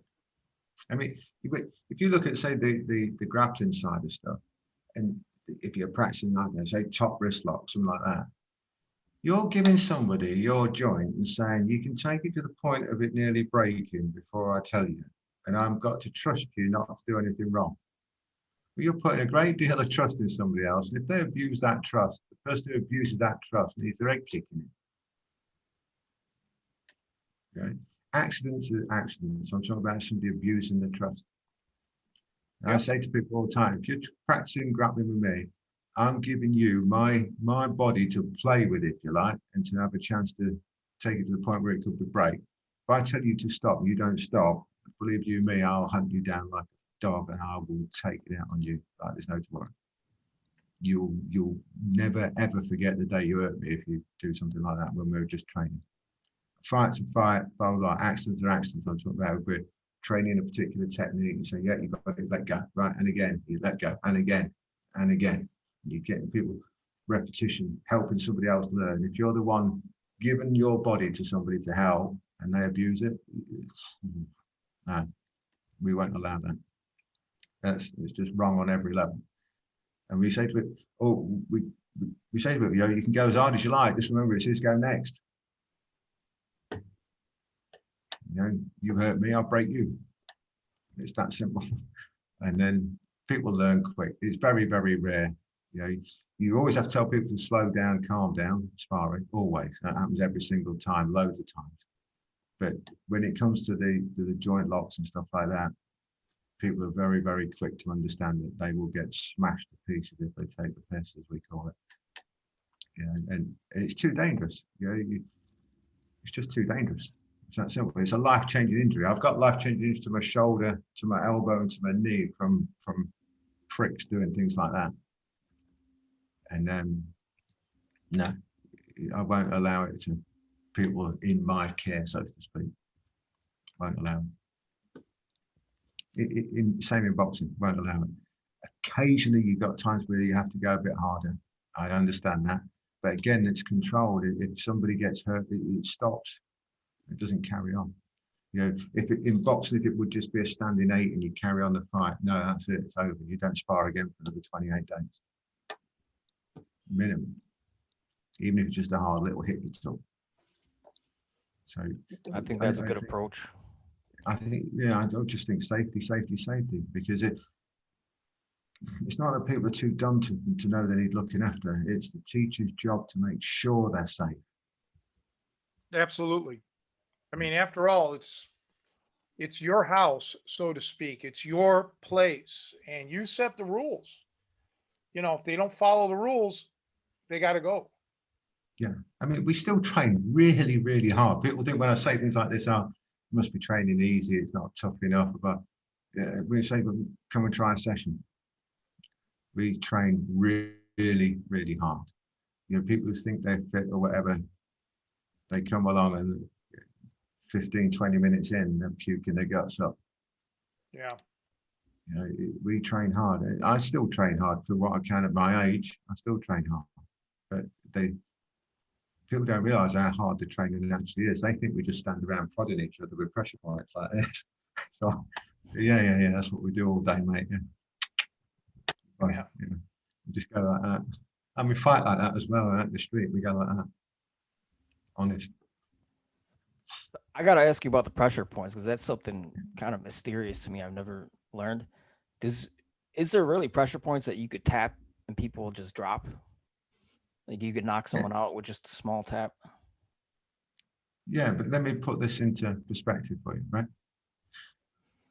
Everybody knows about acupuncture and stuff like that. Yeah, so we all agreed acupuncture. They've proven acupuncture works. They've even now proven meridians and all that stuff exists after thousands of years of the Chinese telling everybody. When you see like most of the knockouts I've seen online are fake, by the way. Right? So about 75-80% of the ones I've seen online where they're tapping some, they're fake. Right? I've never known anybody fall unconscious with their legs crossed and into a position where people can rub their back and bring them back. When they collapse properly, you'll know, right? Yes, you can hit it lightly. The reason being is that the other person is not resisting you in any way, shape, or form. They've not got revved up, ready to fight. They've got no adrenaline flowing whatsoever, and they're quite happy to go unconscious. So there's an element, which is why I say most of the ones I've seen online are fake. There's an element of almost self-hypnosis that I want to pass out, therefore I do to it. There's an element of that, which doesn't negate the fact that the points work.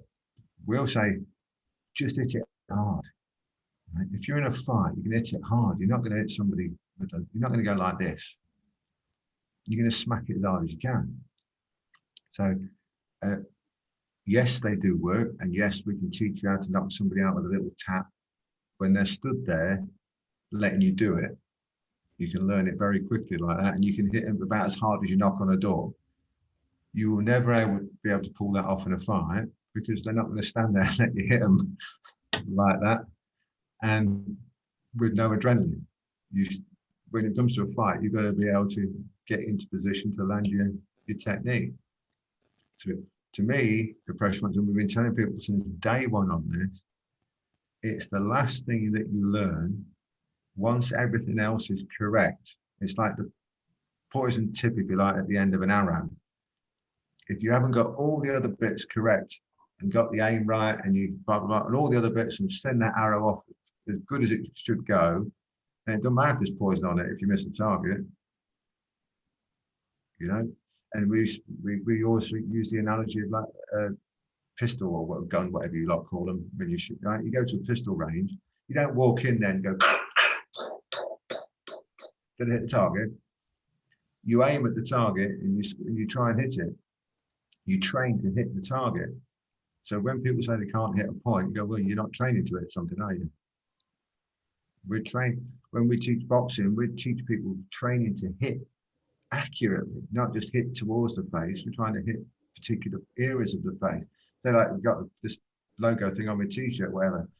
We would put a bit of chalk on somewhere or whatever. So that's what you've got to hit. I used to do it all the time with sparring. I'd say to somebody, I'm only ever going to hit you just here. That's the only place I'm going to hit you in the whole of this spar. You can hit where you like. I'm only going to hit you just there because I'm practicing to hit one particular point, one particular place. Not when I say point, not pressure point, I'm hitting one particular place. I'm learning accuracy. So when it comes to it, I can hit what I'm aiming at. Because if you can't hit what you're aiming at, you're not very good at hitting. And so all these people who say, I can't hit it, yeah, you're right, you can't, because your striking is no good. You're not training it properly. You're just training to hit. You see it on the heavy bag, you see it on pads, you see it on shadows. They're just throwing punches. When they're hitting the heavy bag, they're not aiming. When they're doing pads, the pad guy's doing the work. When they're doing shadows, they're not aiming. They're just throwing punches. All of those things need to be addressed. When we're doing shadows, there's got to be a reason for it. You've got to visualize somebody there and where you're actually hitting and moving. Why? Are you defending yourself on the way in, on the way out? Same with point. On the bag, you've got to be hitting specific areas of the bag. When you're sparring, you've got to be aiming to hit certain places. Otherwise, you're just throwing punches for no reason. You're wasting all that training time. And this is why we can make the points work, because we spend fucking years and years and thousands of hours training properly. So it's easy to make the points work because they're there. Just like with Tony's stuff, he makes it look super easy because he's probably fucking thousands of hours of training doing it right. People who are doing it wrong will try it and go, oh, this doesn't work. And then people give credence to that saying it doesn't work when they've tried it for 2 minutes, but their training's been crap. And then people listen to him saying, no, it don't work, therefore that stuff, pressure points don't work because I tried it. Really? Have you tried diving off a cliff? Have you tried climbing Mount Everest? Oh, you won't be able to do that either. Doesn't mean it can't be done. And you see it with people who try with catch as well. Oh, I tried catch, didn't work. How did you try it for? Oh, I did a class. You mean you couldn't do it? And then people listen to these idiots saying, I tried it and it didn't work. I find it frustrating and annoying. I used to argue with them, but now I just, get on with it. I go, yeah, you're right, it didn't work. Yeah, you're right, it didn't work. Argue with them. I've been through all of that. It's just like taking a boxing class. Okay, and your boxing isn't going to be good. Or take one wrestling class. Your wrestling's not going to be good. You're not going to score these takedowns or these knockouts. Does that mean boxing and wrestling doesn't work? No. I've had guys do that. Oh, well, this hold isn't working.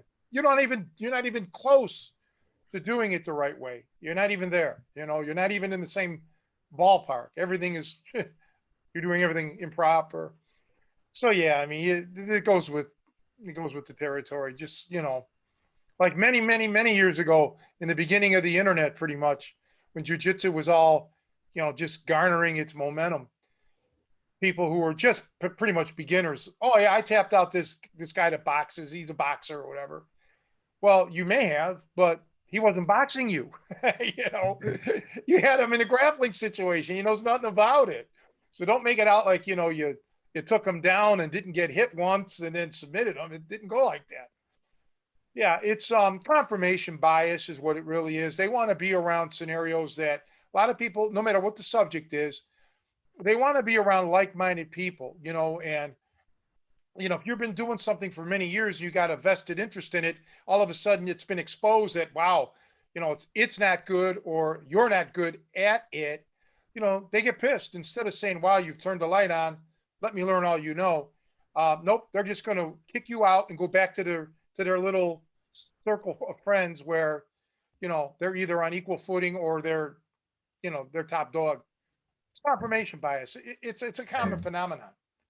Yeah, I just find it amusing. We used to get it all the time with and I'll say it about shout again, it's my background shout again, so I can have a go at them all day long. But they would come along to us and we'd teach them how to hit hard. And no joke, honestly, most traditional martial artists will double or treble their striking power in about an hour, right? So some of these people have been training 15, 20 years, and then they start questioning what we're showing them. You're going, hold on, excuse me a minute. I know you've been training in Shotokan for 20 years under Sensei X. You haven't questioned anything he fucking told you in 20 years and you hit this hard. In an hour, you're hitting twice as hard and then you question it and moaning about it. What's your problem? Well, it's not quite Shotokan, is it? Oh, fuck off back to Shotokan. And that's what it's like. loads of that, loads of that. It was literally hundreds and hundreds and hundreds of times with people. Russell, I wanted to ask you about the hitting hard because Yeah. I looked through some of your videos and I seen the one about creating heavy hands. And Yeah. I had an experience. I trained with a Russian Sistema guy. And I'd always, I mean, to me, the strikes looked really sloppy and looked like bad form. And this guy was showing me basically the same kind of thing about heavy hands. And when he hit me, I'd never been hit like that before in my life. He hit me in the body. It felt like it went into my organs and came out the back. I mean, I've been hit by like world-class athletes. I never experienced that before. So I'm wondering, did you get that from Sistema, or where did you get that from? And what is the kind of the mechanism behind that, the heavy-handed hitting? It's basic body dynamics and body physics, really, and visualization. So you can think of it in the right way. It comes from what we call a waveform, or just it's similar to what in Shotokan. In Shotokan karate, they used to have years ago double hit, even though they're doing it wrong now, but how it used to be done. Like, if anybody in English listening, go and check out Peter Constantine to learn double hit properly. But it's similar to that, and it actually comes from silverback gorilla, right? Yeah. Come along, just went stump on this other one, and dust came out of its arse. You think, well, if you can hit a 500-pound gorilla with a slap on the chest and dust comes out of its arse, you've got to be doing something right. So it's that, basically, it's like, think of it as a whole body movement. So it's just pure body physics, body dynamics, body mechanics, and skeletal alignment put together in a package. Say, right, do that, and your punch will go through better because you put your body weight behind it. It's basically all it is. And so with the Sistema guys, I know several of the Sistema guys, and they're doing it all with this movement and stuff like that. But it's basically, the heavy hand is just a visualization of saying, make your hand heavy. Just like if you take, it's the same principle. If you look at catch, when Tony's saying, put your weight on somebody on top, and you talk about the vectors that go in when you're doing weight bearing from, say, side control or something like that, when you're saying the direction of the force of the weight, and you can feel it almost crushing the lung, like when you do your head and arm position, Tony, and you're basically taking a lung out, and it's that direction of force. So it makes somebody feel much, much heavier than they actually are. And you think, well, hold on, how can somebody who's 80 kilos feel like they're 120 kilos or whatever? They can't be physically heavier, but it's that direction of force, correct? And so it is with striking. It's the same principle. You're taking your whole body weight and you're delivering it through in the strike properly so that you get that huge amount of impact going through. Now, what most people do with strikes, it hits and it's a surface impact, right? Because they do things like shitty pads and things like, even some good boxers, it's a surface impact. You can take it hurts, of course it hurts, but you feel you can take it. And it sounds powerful. When you hear the pads, it sounds like pop, pop, pop. But you get slap. But you get hit and it doesn't feel like it penetrates. Yeah. And when you look at them do the heavy bag, you'll see that the bag will swing because they're doing the punches incorrectly. If you hit the heavy bag correctly, it will bend in the middle where you've hit it. They hit it and it swings. That's not a punch, that's a push.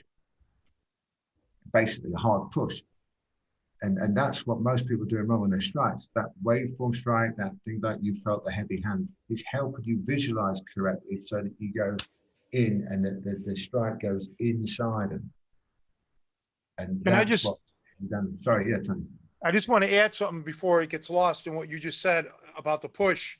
And that's so right when you see that bag swinging. So a lot of heavy bags will have springs on them, which is really great because when you hit that bag right, that heavy bag should be bouncing. Because like he said, it should crush, it should bend, not be a push or a slap. So yeah, I strongly recommend having those springs. I used to have those at the gym Here I don't when I hook up my heavy bag because I don't have the ceiling's low, but that's all. Yeah. So with the striking, we use these white pads, the ether foam pads, because if it's a surface impact, the guy holding the pad would just go, no, that was crap, that was crap, that was crap. But if you can get it to go inside them, they'll feel it. They will feel it. So they're using like a kick pad? It's called ether foam. Oh, It's okay. a white pad. I don't know if you've seen any of our clip, you might see a clip with it on. But you can hit it with a sledgehammer, right? And the person holding the pad's fine. But if you do the strike properly that goes in, then you'll still feel it through those white pads. We've dropped people through them, or I've even knocked people out through them actually. But you've got to get the strike right. It's just delivery of body weight. It's all it's proper body mechanics. The heavy hand comes in, and it's the same principle, like I said, as Tony, where he's driving the weight through on things like the head and arm positions, a heavy body. You can have heavy hand, you can have heavy arm, heavy leg, heavy elbow, heavy headbutt, heavy body when you're doing it, heavy lock, heavy takedown. It's Heavy girlfriend and Joe's, never mind. Things like that. So it's just that principle again that you can apply everywhere. I mean, we were doing the heavy hand stuff, and then when I see Tony doing the thing with the catch, we're doing the heavy body and stuff like that, it didn't twig with me straight away. And my mate, who was a good grappler, he suddenly was doing the weight bearing thing, like a bit like Tony, right? I said, "Oh, John, how do you get so heavy on top like that?" And he said, "Oh, this pressure point guy called Russell told me about a heavy hand and told me to apply it to everything that I do. So I did a heavy body, just like that Tony Cecchine did on his DVD." I didn't. Good man. Give him some shepherd's pie. Yeah, yeah, exactly. And it was then that it started to realize that we were talking the same language, if you like, as Tony. But what Tony was doing with catch, we was doing stood up, the same thing. Heavy hand here, put your weight through that. If your weight bearing's down that way or this way, wherever, even the punch goes through better, or the elbow or the knee or the kick, whatever. It's the same principle. You're just applying them on a different plane. And that's all it is. If you can do weight bearing the way Tony says, you can do heavy hand striking. And if you can do heavy hand striking, you should be able to do the weight bearing. And striking on the ground is a whole another element. You may have gravity depending on your angle. Sometimes you don't have gravity, but you don't have that kind of power of the body behind you. And this is where what Russell's talking about can really come into play. But that's why I like the rips, because I can put a lot using what Russell was just mentioning, the heavy body as he calls it. I'm putting my rips with my heavy body to just amplify everything, and the pain and the pressure is extraordinary, and it's constant. And I'm never put out of position by sometimes if you throw a punch or something, not always, but many times you're out of position. But this is a way to expand your knowledge, Nico. I would watch his videos, and you can pick up a lot of stuff from Russell, and it's great to incorporate in your overall fighting game. Russell, do you have a video that is based around that, like heavy hitting and hard striking? Yeah. We got lots on power generation, lots of it. Yeah. Is there one you would recommend to me? Yeah, I'll send you some. So just mention it so others can. Yeah, because I definitely would want to. They can get it from my site, russellstutely.com. There's a ton of stuff up there. There's some free lessons they can take, and a couple of the lessons have got power generation on it as well. So if they understand that principle, they can apply it everywhere from that one lesson. But sorry. Go ahead. No, I was just saying that the way Tony was doing the rips and the way the body was turning, when you said to him about how to put on a lock proper, and so it becomes a break, not a lock. Or it is a break, but you're doing a lock for being nice, and that sort of thing. And it's that same thing. that whole body, if you got the whole body weight going through somebody else's elbow joint or shoulder joint, that joint ain't going to last too long. And it's the same if you've got your whole body weight going through somebody's jaw, their jaw ain't going to last too long. They're going to go unconscious. And the ground striking, Tony, do you mind if you've got 1 minute, Mike, just to explain this? You got all the time in the world. Okay. But when people, they're on the back, they got you in what they call guard, yeah? So you're on your knees in guard and you see them striking away and they're like, who, like that, or they're down here and they're trying to throw strikes away. None of them are thinking about striking. Right? When you're striking, you got your legs one in front of the other normally, right? So you're like that. So this is your feet and my knuckle here is my knees, right? So now I'm on my knees on the floor. So I go from one foot in front of the other where I've got power. And then in guard, I suddenly put both knees down parallel and try to throw straight punches. So I haven't got any power. My knees are now my feet. And I'm stood square on, trying to punch straight. I say to people, stand square on and try to punch straight and see how much power you've got. It's vastly reduced. Put one knee slightly in front of the other, and it's now like you're in a boxing stand. So you can be in guard, one knee slightly in front of the other, not a lot until you get turned, but just enough, because remember, if you extended it out, you would be feet quite a long way apart. But when you bend your knees aren't that far in front. And now you've got that angle on your body to throw proper punches. You can actually throw proper boxing punches from that guard position. We've been telling people that for 20 odd years, nobody listens. I know you got to have your knees. We do it like that. Okay. Try it. And then they find they hit twice as hard and go back to the other way. Just try it. It only needs to be that far in front, half an inch to an inch. And all of a sudden, you've got loads of power striking from that guard position. And people just don't realize. And then we say, you're allowed to strike MMA and you want to get up. I've not seen any of them yet do what we do. Just smack them one in the leg and get up. They all think they've got closed guard and they can't break it. They try and do all sorts. They might be a decent striker but crap grappler and they try and grappling on the ground. Just smack them one. Just really welt them one, elbow them in the side of the knee, in the leg, everyone get up. Grab hold of the leg, elbow it, get up. Every time they're so dumb. A good striker knocks the other guy down and then starts grappling him. Let him get back up, knock him down again. I don't know. But striking on the ground, it annoys me. I can see it all the time. Every time I watch a UFC fight, it just annoys the crap out of me. I have to switch it off because they sit there parallel, no power. Yeah, and you people can tend strike to off the forget bottom as well. the whole body needs to be the target, man. That's what I keep talking about. Use your whole body as a weapon and his whole body as a target, man. Yeah, go for the legs, go for the inside, outside, go for the toes, go for the ankles. I mean, with strikes, anything. Yeah. You know, don't be a headhunter. I think a lot of it comes from not everybody. Again, we're just talking here. We're focusing on the people who make the mistakes, is because their stand up isn't very good. So they don't understand the principles of how to stand and how to generate power, how to not necessarily be a headhunter, but to go for the body. If you mastered all of that on his feet, you take that same principle to the ground. And so, okay, same thing. I don't have to go for the guy's head. I can go for the body, the knees, the legs, whatever.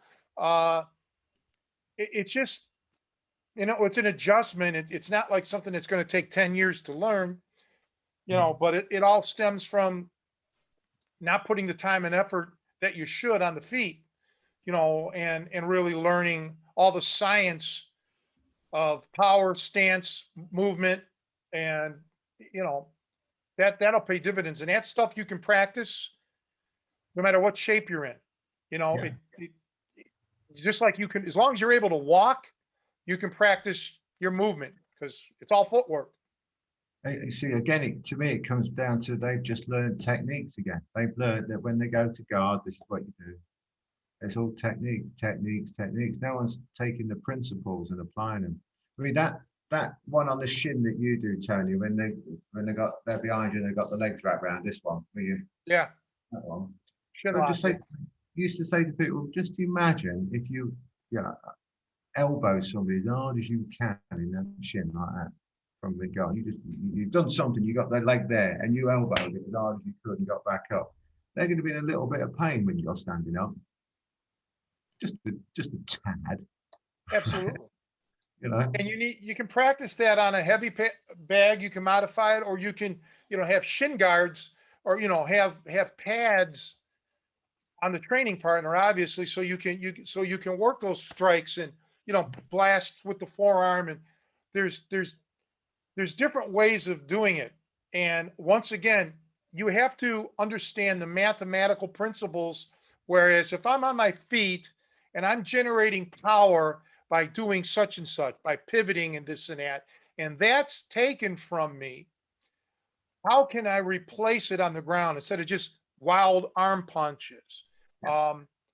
And one other thing too is, even when you're doing all of this, you have to be cognizant of counter strikes. You still don't want to be sloppy. There may be a time where if you have to use two hands, you do it, but then you get your hands back up to defend yourself. You got to defend yourself at all times, and realize what targets. If you're the top guy and he's scissoring you from the bottom, you have to know, outside of submissions, forget that. What are my vulnerabilities here for getting struck? What are my vulnerabilities? And a lot of people don't know where they're vulnerable because they never really thought about it. But, even the bottom guy can strike you effectively if he knows what he's doing and he can create the angle. I have no problem throwing a wicked hook from the bottom. I'm sure you do too, Russell, but not if I'm flat on my back. Okay, I've got to get that angle. This is what I always talk about with you guys. Get that damn angle. Quit being flat on your back. No good can come from that.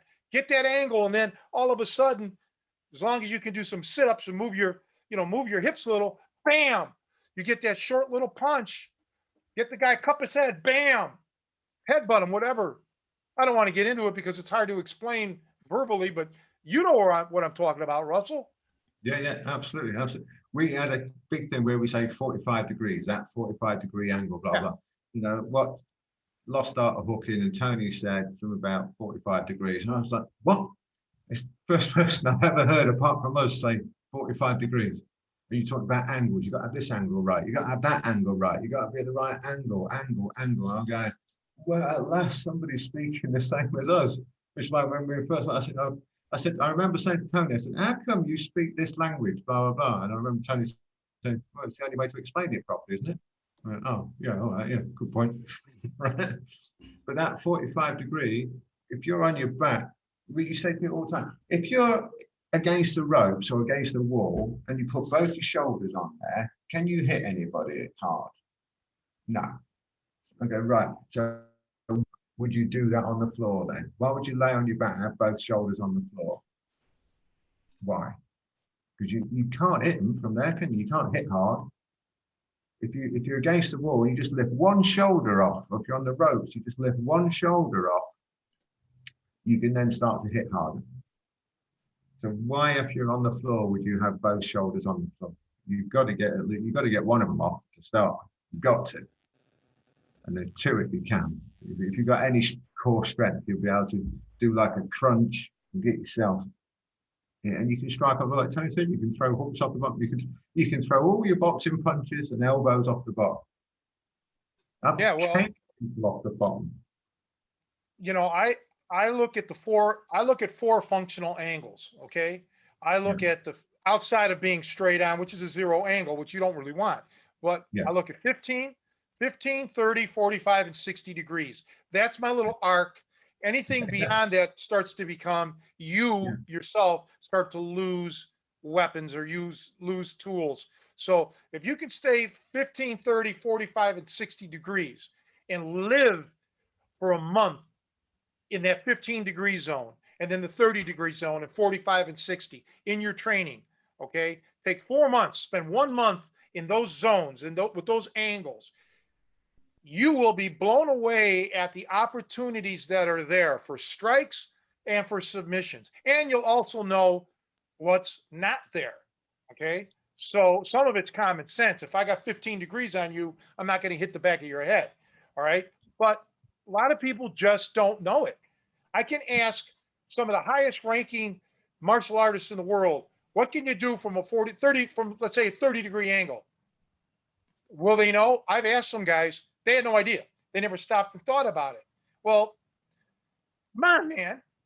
This is your line of work. You have to know these angles. This is stuff that, I should I may end up, if you're in the Tri-C program, you learn this eventually. If you're maybe with this monthly thing, I'll give you a little taste, but it's something you really need to work on, Nico and Joe, is that little, like he's talking about angles. It's key. Yeah, I mean, we say if we're stood face to face like that, it's a 50-50 fight. And I don't want 50-50. You might be better than me, right? So I don't want that. But if you're facing dead in front and I've got an angle on you, and I control that front elbow, just as an example. If I'm side on to you like that, and you control my elbow in any way, shape, or form, you can hit me, and I can't do anything about it. So if you've got an angle on somebody, you've got an advantage straight away. Striking, grappling, everything. And when you take 15, 30, 45, 60, guess what else appears for you almost magically, as if it really did exist. All the pressure points are there when you take the angles. Yeah. It's like they just suddenly appear. There they are. I used to show, and I may have showed it on a Snap No Tap. I told you I don't watch these videos, but how just by moving, let's say I'm squared up in a boxing stance, by moving my lead foot just slightly over, not adjusting my whole body, but just moving my lead foot over slightly, I can now kick you with my right leg in the back of your leg without having to like move you or make a huge adjustment. It's just subtle things that you wouldn't pick up on, and or not you specifically, you in general wouldn't pick up on. And that's what you want. You want these little, almost imperceptible movements. You don't want these gigantic tells, so the person knows you're up to something. And misdirection, using a lot of misdirection. Focus on the upper body with my hands, and then all of a sudden, that little move, you might be thinking he's coming with a cross. Nope. I'm kicking your leg out. I'm hitting the back of your knee, and hopefully you're going down, or you're going to bend down a little bit, and then I'm going to front face lock you, or, what have you. This is what I get enthralled with. This is the high science of like what you do, what I do, that, this is not beginner stuff. This is advanced, but it's just so much out, so much it's that, that I want to show. And I know that's how you feel about your things. You just want to show these people, do it this way. It's going to make you, it's going to make you famous. But it's like we said at the beginning, it all starts with footwork. If your feet are in the right place, everything else kind of works. And we say to people, imagine the sniper, right? I'm not sure the mathematics, but a 1 millimeter movement at his end could be several hundred yards when he gets to the target. Correct. So you want your feet to be like that sniper. Like Tone just mentioned, you're just moving a subtle little movement on the feet allows a kick to happen. You do the same thing, subtle little movement on your feet can put you in range, out of range, and put them out of range, in range.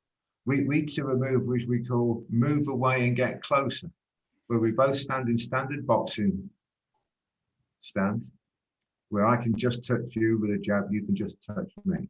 And I move backwards. I move backwards, but get closer to you. Now that's a brain fart for a start. Physically move backwards. You can now no longer reach me, but I can reach you easy. Now that messes people up. And it all comes back to the angles that we spoke about earlier, the 15, 30, 45, blah, blah, blah.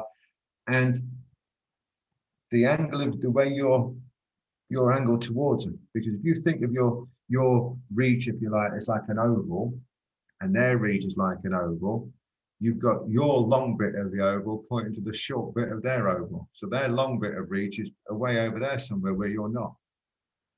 But your long bit of reach is straight into their body. So you can move backwards, but you get closer. And that messes people up big time. Even top pros have done this with. Okay, let's get ready. Okay, I'll move backwards. Now I can hit you. Like, hold on, that doesn't make sense. They do it again. And you move back. Oh, God, I've moved back. Yeah. And they went, yeah. Bing, now I can hit you. And they're like this far away. And you do everything. And it's just those angles, exactly the same thing Tony's talking about with moving the foot and you can do the kick. If you know that, this is exactly what I've just explained, because that's what Tony's just explained. Just moving that foot and then he can kick you. If you didn't move the foot, he couldn't kick you, he'd be out range. Well, on that note, here's along those lines, here's another principle. If you've ever watched aircraft, like jet aircraft, commercial airliners way up in the sky, you watch them and they're moving so slowly. Well, they're not. They're moving 500 plus miles per hour, but the distance makes them look so slow. Whereas you could watch a bird just go whizzing by, right? Because you're closer. That's the same principle in fighting. The further away I am from my opponent, the slower my perception is going to be. My punches, everything are going to come, they're going to look and appear slow. So that's why, you want to be close. The closer you are to your opponent, everything is magnified. The speed. Now, conversely, it's a negative to you. You've got to be aware that his punches are going to be faster. But you don't even have to be the quickest man in the world. You just have to have the shortest distance to get to the guy. And the whole perception is thrown off. And again, this is science. And it's overlooked in many gyms. It's like, why? Why do I need to be close? Okay. Yeah. Explain it. And a lot of people cannot explain it. There's a whole bunch of science backing all of it up. I say to people all the time, you appear to be much faster than you actually are if you can get your footwork right and you can get the angle of your body right. You appear to be much faster than you are. So I'm 56 and I'm still outspeeding people 30 years younger. Proper fighters, 8-round, 10-round fighters, because they haven't got the fundamentals right, they haven't got the footwork right, they haven't got the angle of the body right. So even though I'm older and slower and fatter, I appear faster. Not faster, obviously they're faster, but like Tony said, if you've only got this far to go, rather than this far to go, you're going to appear faster. And it's just that knowledge of the fundamentals of how the principles of how technique works. And this is what, to me, it's all about teaching. Tony's a teacher. I'd like to think I'm a teacher. The most things that are going on, it's coaching, it's just training. It's not real. That you might learn a lot of techniques and have a broad knowledge base, but there's no depth. And I think, to me, it's all about the depth of understanding, and if you've got the depth of understanding, like Tony can make things sound very simple. He can instruct it in such a way, teach it in such a way that it's ever so easy for me to pick up. I can just listen to it. Oh, I know what he means. I understand what he's talking about. And to me, that's what teaching is to take a really difficult, complicated subject and make it easy to understand. And I like the way you break that down, the difference between, actually teaching and just training. It's, I never quite heard it put that way, but I think you've hit the nail on the head. And let the coach be the coach. Don't try to coach the coach. Don't tell the coach what to do. That's another big thing. We know more about what you need than you may need, or than you may know. You may think you're really good at something when we know, no, you need a lot of work on that. I'm going to teach you what you need, not what you want. Yeah. Well, yeah, but I've met guys who are very humble too, who are a lot better than they give themselves credit for. And I let them know that too. Hey, you're really good at this, focus on this, because man, you're really good. But yeah, it's all about, you just said it too, with the depth. That's another great way of looking at it. You have to have the depth of the knowledge base. You have to know, not because you were told this is how to do it. Why do I do it? Explain everything behind it. The science, the physiology. And that's where a lot of places, a lot of, a lot of people have trouble going there. So we can prove everything that we tell, everything that we teach. We can prove it. We say, even after I've proved it, I say, do not take my word for it. Go and prove it yourself. Make sure it works for you. Make sure you can do it. Make sure you're doing it right before you come back to me and say it doesn't work. But prove it to yourself. Don't take my word for it. I could be lying. I'm not, but I could be. So always prove it for yourself. But we're a great believer in that why question. Yeah, as kids, everybody goes, why? Why? Why is the sky blue? Why are plants green? Why does that fall down? Why does it drop this? Why does it blah, blah? And as adults, we don't think to a question like that. Why is one of the best things ever. Sometimes you have to say, because it is. Right? When people ask me some of the things on pressure points, stuff like why when you touch them there and you touch them there, they fall over. You just accept because they do. Because the answer presupposes that you already understand a lot of the science behind it. Like if I said to you, Mr. Smith and Mrs. Smith went for a walk and it was snowing and icy outside and Mrs. Smith slipped over and she broke the leg in hospital, you don't need me to explain it. You don't say, why did she slip over? Well, because it was icy. Why is ice slippery? And then you got to explain why? Why is she in hospital? Why did she break the leg? Blah, blah, blah. All of those things, it's understood. You know that ice slippery. So when I say to you, touch here, they fall over, you go, why? Well, it's a bit like Mr. and Mrs. Smith went for a walk on the ice, yeah? She fell over and slipped and broke a leg. You don't need to know all that other stuff. It's presupposed knowledge. So a lot of the whys I can't answer until the knowledge base is up there, if that makes sense. I don't mean that to sound like I'm trying to put myself on a pedestal. I'm just trying to explain why sometimes I can't answer a question. Does that make sense? Well, you get the guys that are like, well, if he does this, I'll do that or that. Of course. And I would do this and to counter that. It's a chain of events. Nothing exists in a vacuum. But trust me, when you've been doing things as long as guys like you and I have and others, we've been there, done that. We have answers to all of those things. But it's just sometimes people are just looking to be, contrary, and that's fine, I guess. But it don't, like you say, we can explain why. Can your instructor do that? And I don't want to hear the fact that there's a language barrier or something. That's bullshit, because they probably couldn't explain it in their native tongue.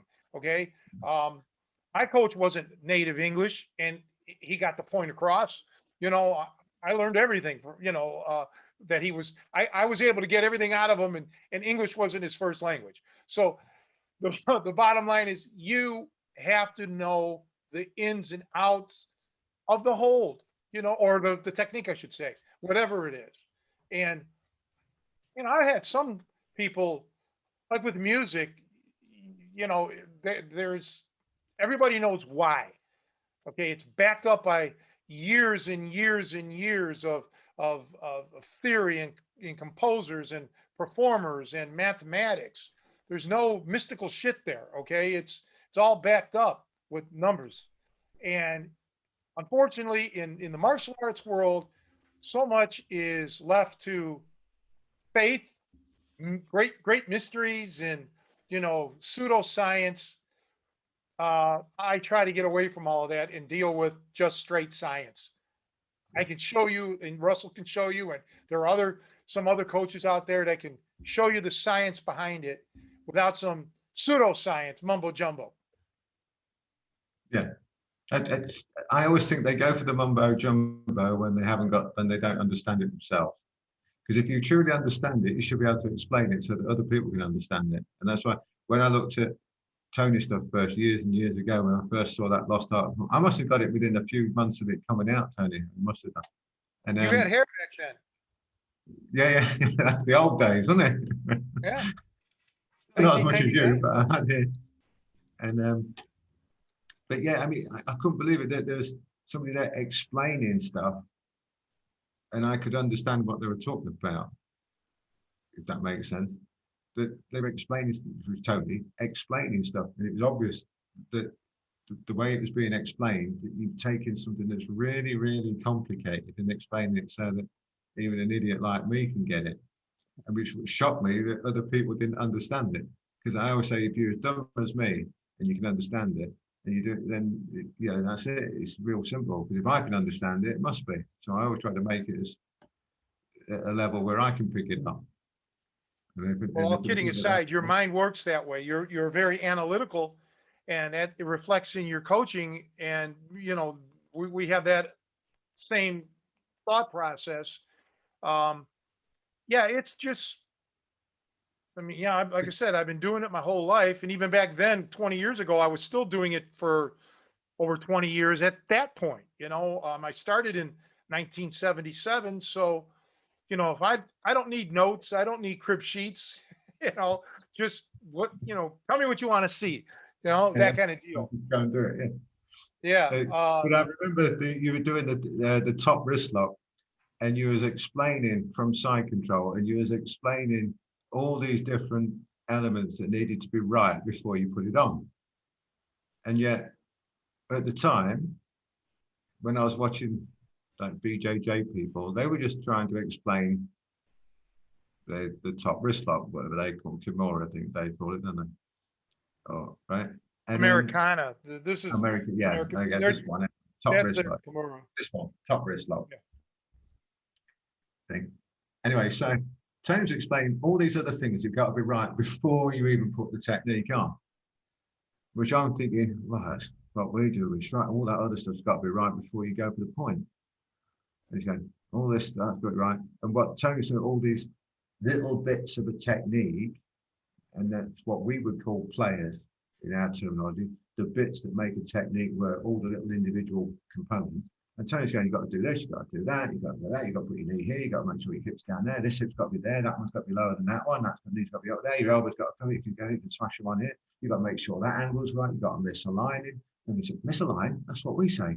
And said, then you've got to be at that angle. I said, we do that angle, we say that angle, striking, blah, blah, and they'll keep listening to all this stuff. Oh, yeah. He's saying all these words that we use, striking, but he's using them on the floor, and he's using them to put that lock on somebody. So I'm going to try it like he said. And the other guy was screaming before I can even put the lock on. Yeah, that happens a I lot. haven't put it on yet. He goes, fuck off, it hurts. Don't do that again. What? I haven't put it on yet. Yeah, there's another guy. And you do all the stuff that Tony said, you blah, blah, blah, which is what we were saying about all the different angles for striking. I go, the parallels and everything, it's the same principle just being applied on the floor. And I go, duh, why am I so dumb? I didn't pick this up before until it's so obvious, it slapped me in the face sort of thing. And then all of that stuff, all those principles, that's all you got to do, is take those principles. If you understand those principles, you can look at any technique and work out how it could be better if it's not being done right. That's why we used to say to people in karate and everything like, we look at any of your katas and tell you what it means. I said, but you don't do our karate. It's good, man. It's a move, isn't it? It's only your body. So when Tony says, what do you want on the stuff, when we're doing kata bunkai, we just make it up on the day. We used to turn up at people's things to do seminars, courses on kata, and say, what kata do you do? Don't know that one. I'll tell you what it means though. I'll show the move, and off we go. And it's the same with Tony stuff. That's it. If you understand it, you just do it. And this is a bit that, to my mind, coaches, instructors, whatever, aren't doing. They're not teachers. They're just trainers. Do your push-ups, do your run around the thing, and then do some bad work. See you later. When I was studying music, high level, like advanced theory, it's difficult, man. Look at some of the high math in physical, the life sciences and shit. You got to put your brain work in it. It's just, to me, there's as much, let's call it book work in learning how to fight at the level that I want you to do as it is gym work, and it's just, it's not simple. If it's simple, it's ineffective. Okay. I'm sorry, but they have those things, KISS, keep it simple, stupid. Yeah. The delivery means it's uncomplicated, but if you really want to know everything, it's not that simple. There's more than, like, if I throw a jab, it's not me just throwing the jab. There's a lot going on that before I deliver that jab. So in that essence, I don't think that's simple. I think there's some exploratory studies that you have to do. And when it comes to submissions, there's even more. And, when you start really training with me at the high level, wanting to get certified and stuff, you're going to know more about that than anybody. Okay. There's just so much there. And so far it's not being exposed to the world. So our secrets, if you want to call them that, are still safe, but whatever. But trying to think, I mean, sometimes I think to myself, honestly, I think, how come so many people in high positions, high ranking, or that, just don't understand what they're doing? And I find it shocking, really. And then you look back 20 odd years ago minimum, because even if you said Tony learned it on the day he filmed it, right, which obviously isn't the case, but even so, I started hooking in 99, I think, yeah. So you say, well, at least 22 years ago then, minimum, because there it is on video, at least 22 years ago to explain it at a level which most people can't understand today, 22 years later. And they've had 22 years to look through it and understand it. Just the leg scissors that you did, Tony, in guard, the leg scissors, when you stretch out, you put a lot of pain on them. I'm still to this day, I've had loads of people tapping out when I'm on my back, and I just do your leg scissor and they get them in the floating ribs and they're tapping out. And I say it's because we've got boxers' legs, and they can't. I even showed them once what we're doing, your leg scissor. And I said, it's only because we do boxing, you see. Oh, well, how come boxers' legs are so strong? I said, you grappler, you've got to learn how to get strong legs. Because they couldn't understand how just doing a leg scissor, they couldn't understand. This was quite high ranked as well, where all this strength comes from. They didn't understand the mechanics, the body physics of a leg scissor. They just thought it was me squeezing my knees together. And then when they tried, I said, John, you have a go on me. And of course, they can't squeeze the knees together with any power whatsoever. So it was even more bewildering for them. And just a simple thing like that. And that's for years and years and years I've been dining out on that. Yeah, well, thank you. Yeah, it is mechanics, it's just simple body structure. And I studied it as much as I could through the years, knowing, that I wasn't always built like you've seen me on the Lost Art of Hooking or other videos. I was always a small kid, skinny, not necessarily short, but, average height, but skinny. So I had to utilize everything to the nth degree, high techniques and so on. And, everything I've done, anybody can do with the right coaching. If I walk you through it, you can do it too. That's the thing. I never looked at myself as being overly physically gifted. Outside of, I was fast, but I mean, even that, there was faster people out there. So what I've accomplished, anybody can. And as long as you just, have the guidance properly and put the effort in. It's just all about effort, that's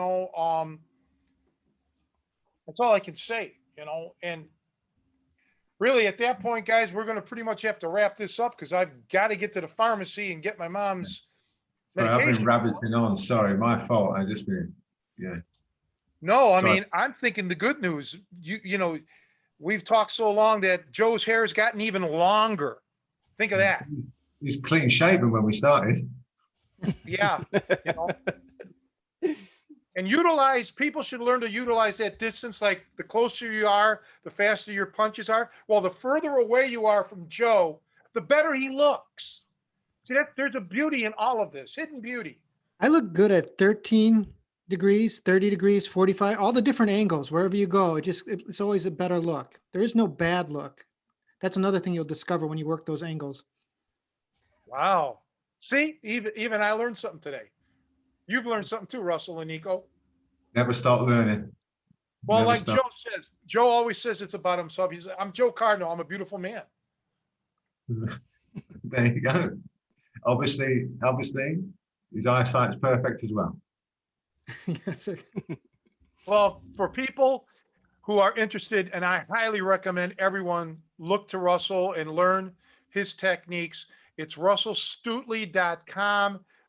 Joe will put a link on the YouTube page with his website. Please do that, Joe. And he's not only just a knowledgeable guy. He's down to earth. He doesn't have any, he's not presumptuous, but kind of like him and me, you know, we've been through the ringer. We've been doing this for so long. You know, we're just looking for dedicated people that want to learn. But Joe can also, or Russell can not only show you, he can tell you how to. That's so important, the how to. And not everybody can do that. They can ooh and ah you, but he can more than just that. He can make you as good as you can get. So if you're interested in any of his points, pressure points or anything, check his website out. He's great. Thank you, Tony. I've gotten all shy and embarrassed now. Thank you. That's okay, man. You know, you're around greatness when you're around Joe Cardinal. So we're all brought down several notches. I feel rather humbled, actually. Yeah, and ugly compared to Joe. Always remember that. Oh, it goes without saying. Well, guys, then I guess we will wrap this up, and I will see you on next week. Same bat time, same bat channel. You had some good questions today, Nico. Thanks. We got an interesting guest. I really would like to have him back on. So Yeah. Oh, and by the way, Russell, you've been initiated and you didn't know it. Nico, a few weeks ago when we had Andre Verdun on, Nico called him Andrew. And last week, Nico called you Russell Stutely. no, I called him Russell Crowe. Well, so when you get your name, because the E softens the T. You see, this is a bit of grammar for you Americans. As in absolutely, you don't say absolutely, do you? The E softens the T. It's just a little bit of basic grammar. We gave you a perfectly good alphabet, and you chaps over there, you tend to ruin it, don't you? I thought it'd be a jolly good wheeze if I told you how the alphabet actually works. There you go. Oh, Jesus, with this jolly good. Yeah. See, now we've learned absolutely Stutely. But yeah, if you get your name mispronounced by Nico, it's a principle. The E softens the T. Think of it as a principle. well, on that note, Principal, it was a pleasure, and we will have you back on if you're willing to come on. Cool, that'd be great. Thank you very much. Very kind. Thank you. Lovely. All right, guys. Well, you take care, guys. Everybody, thanks for watching. Hit that like and subscribe button, by the way, and ring that bell for the YouTube thing. One.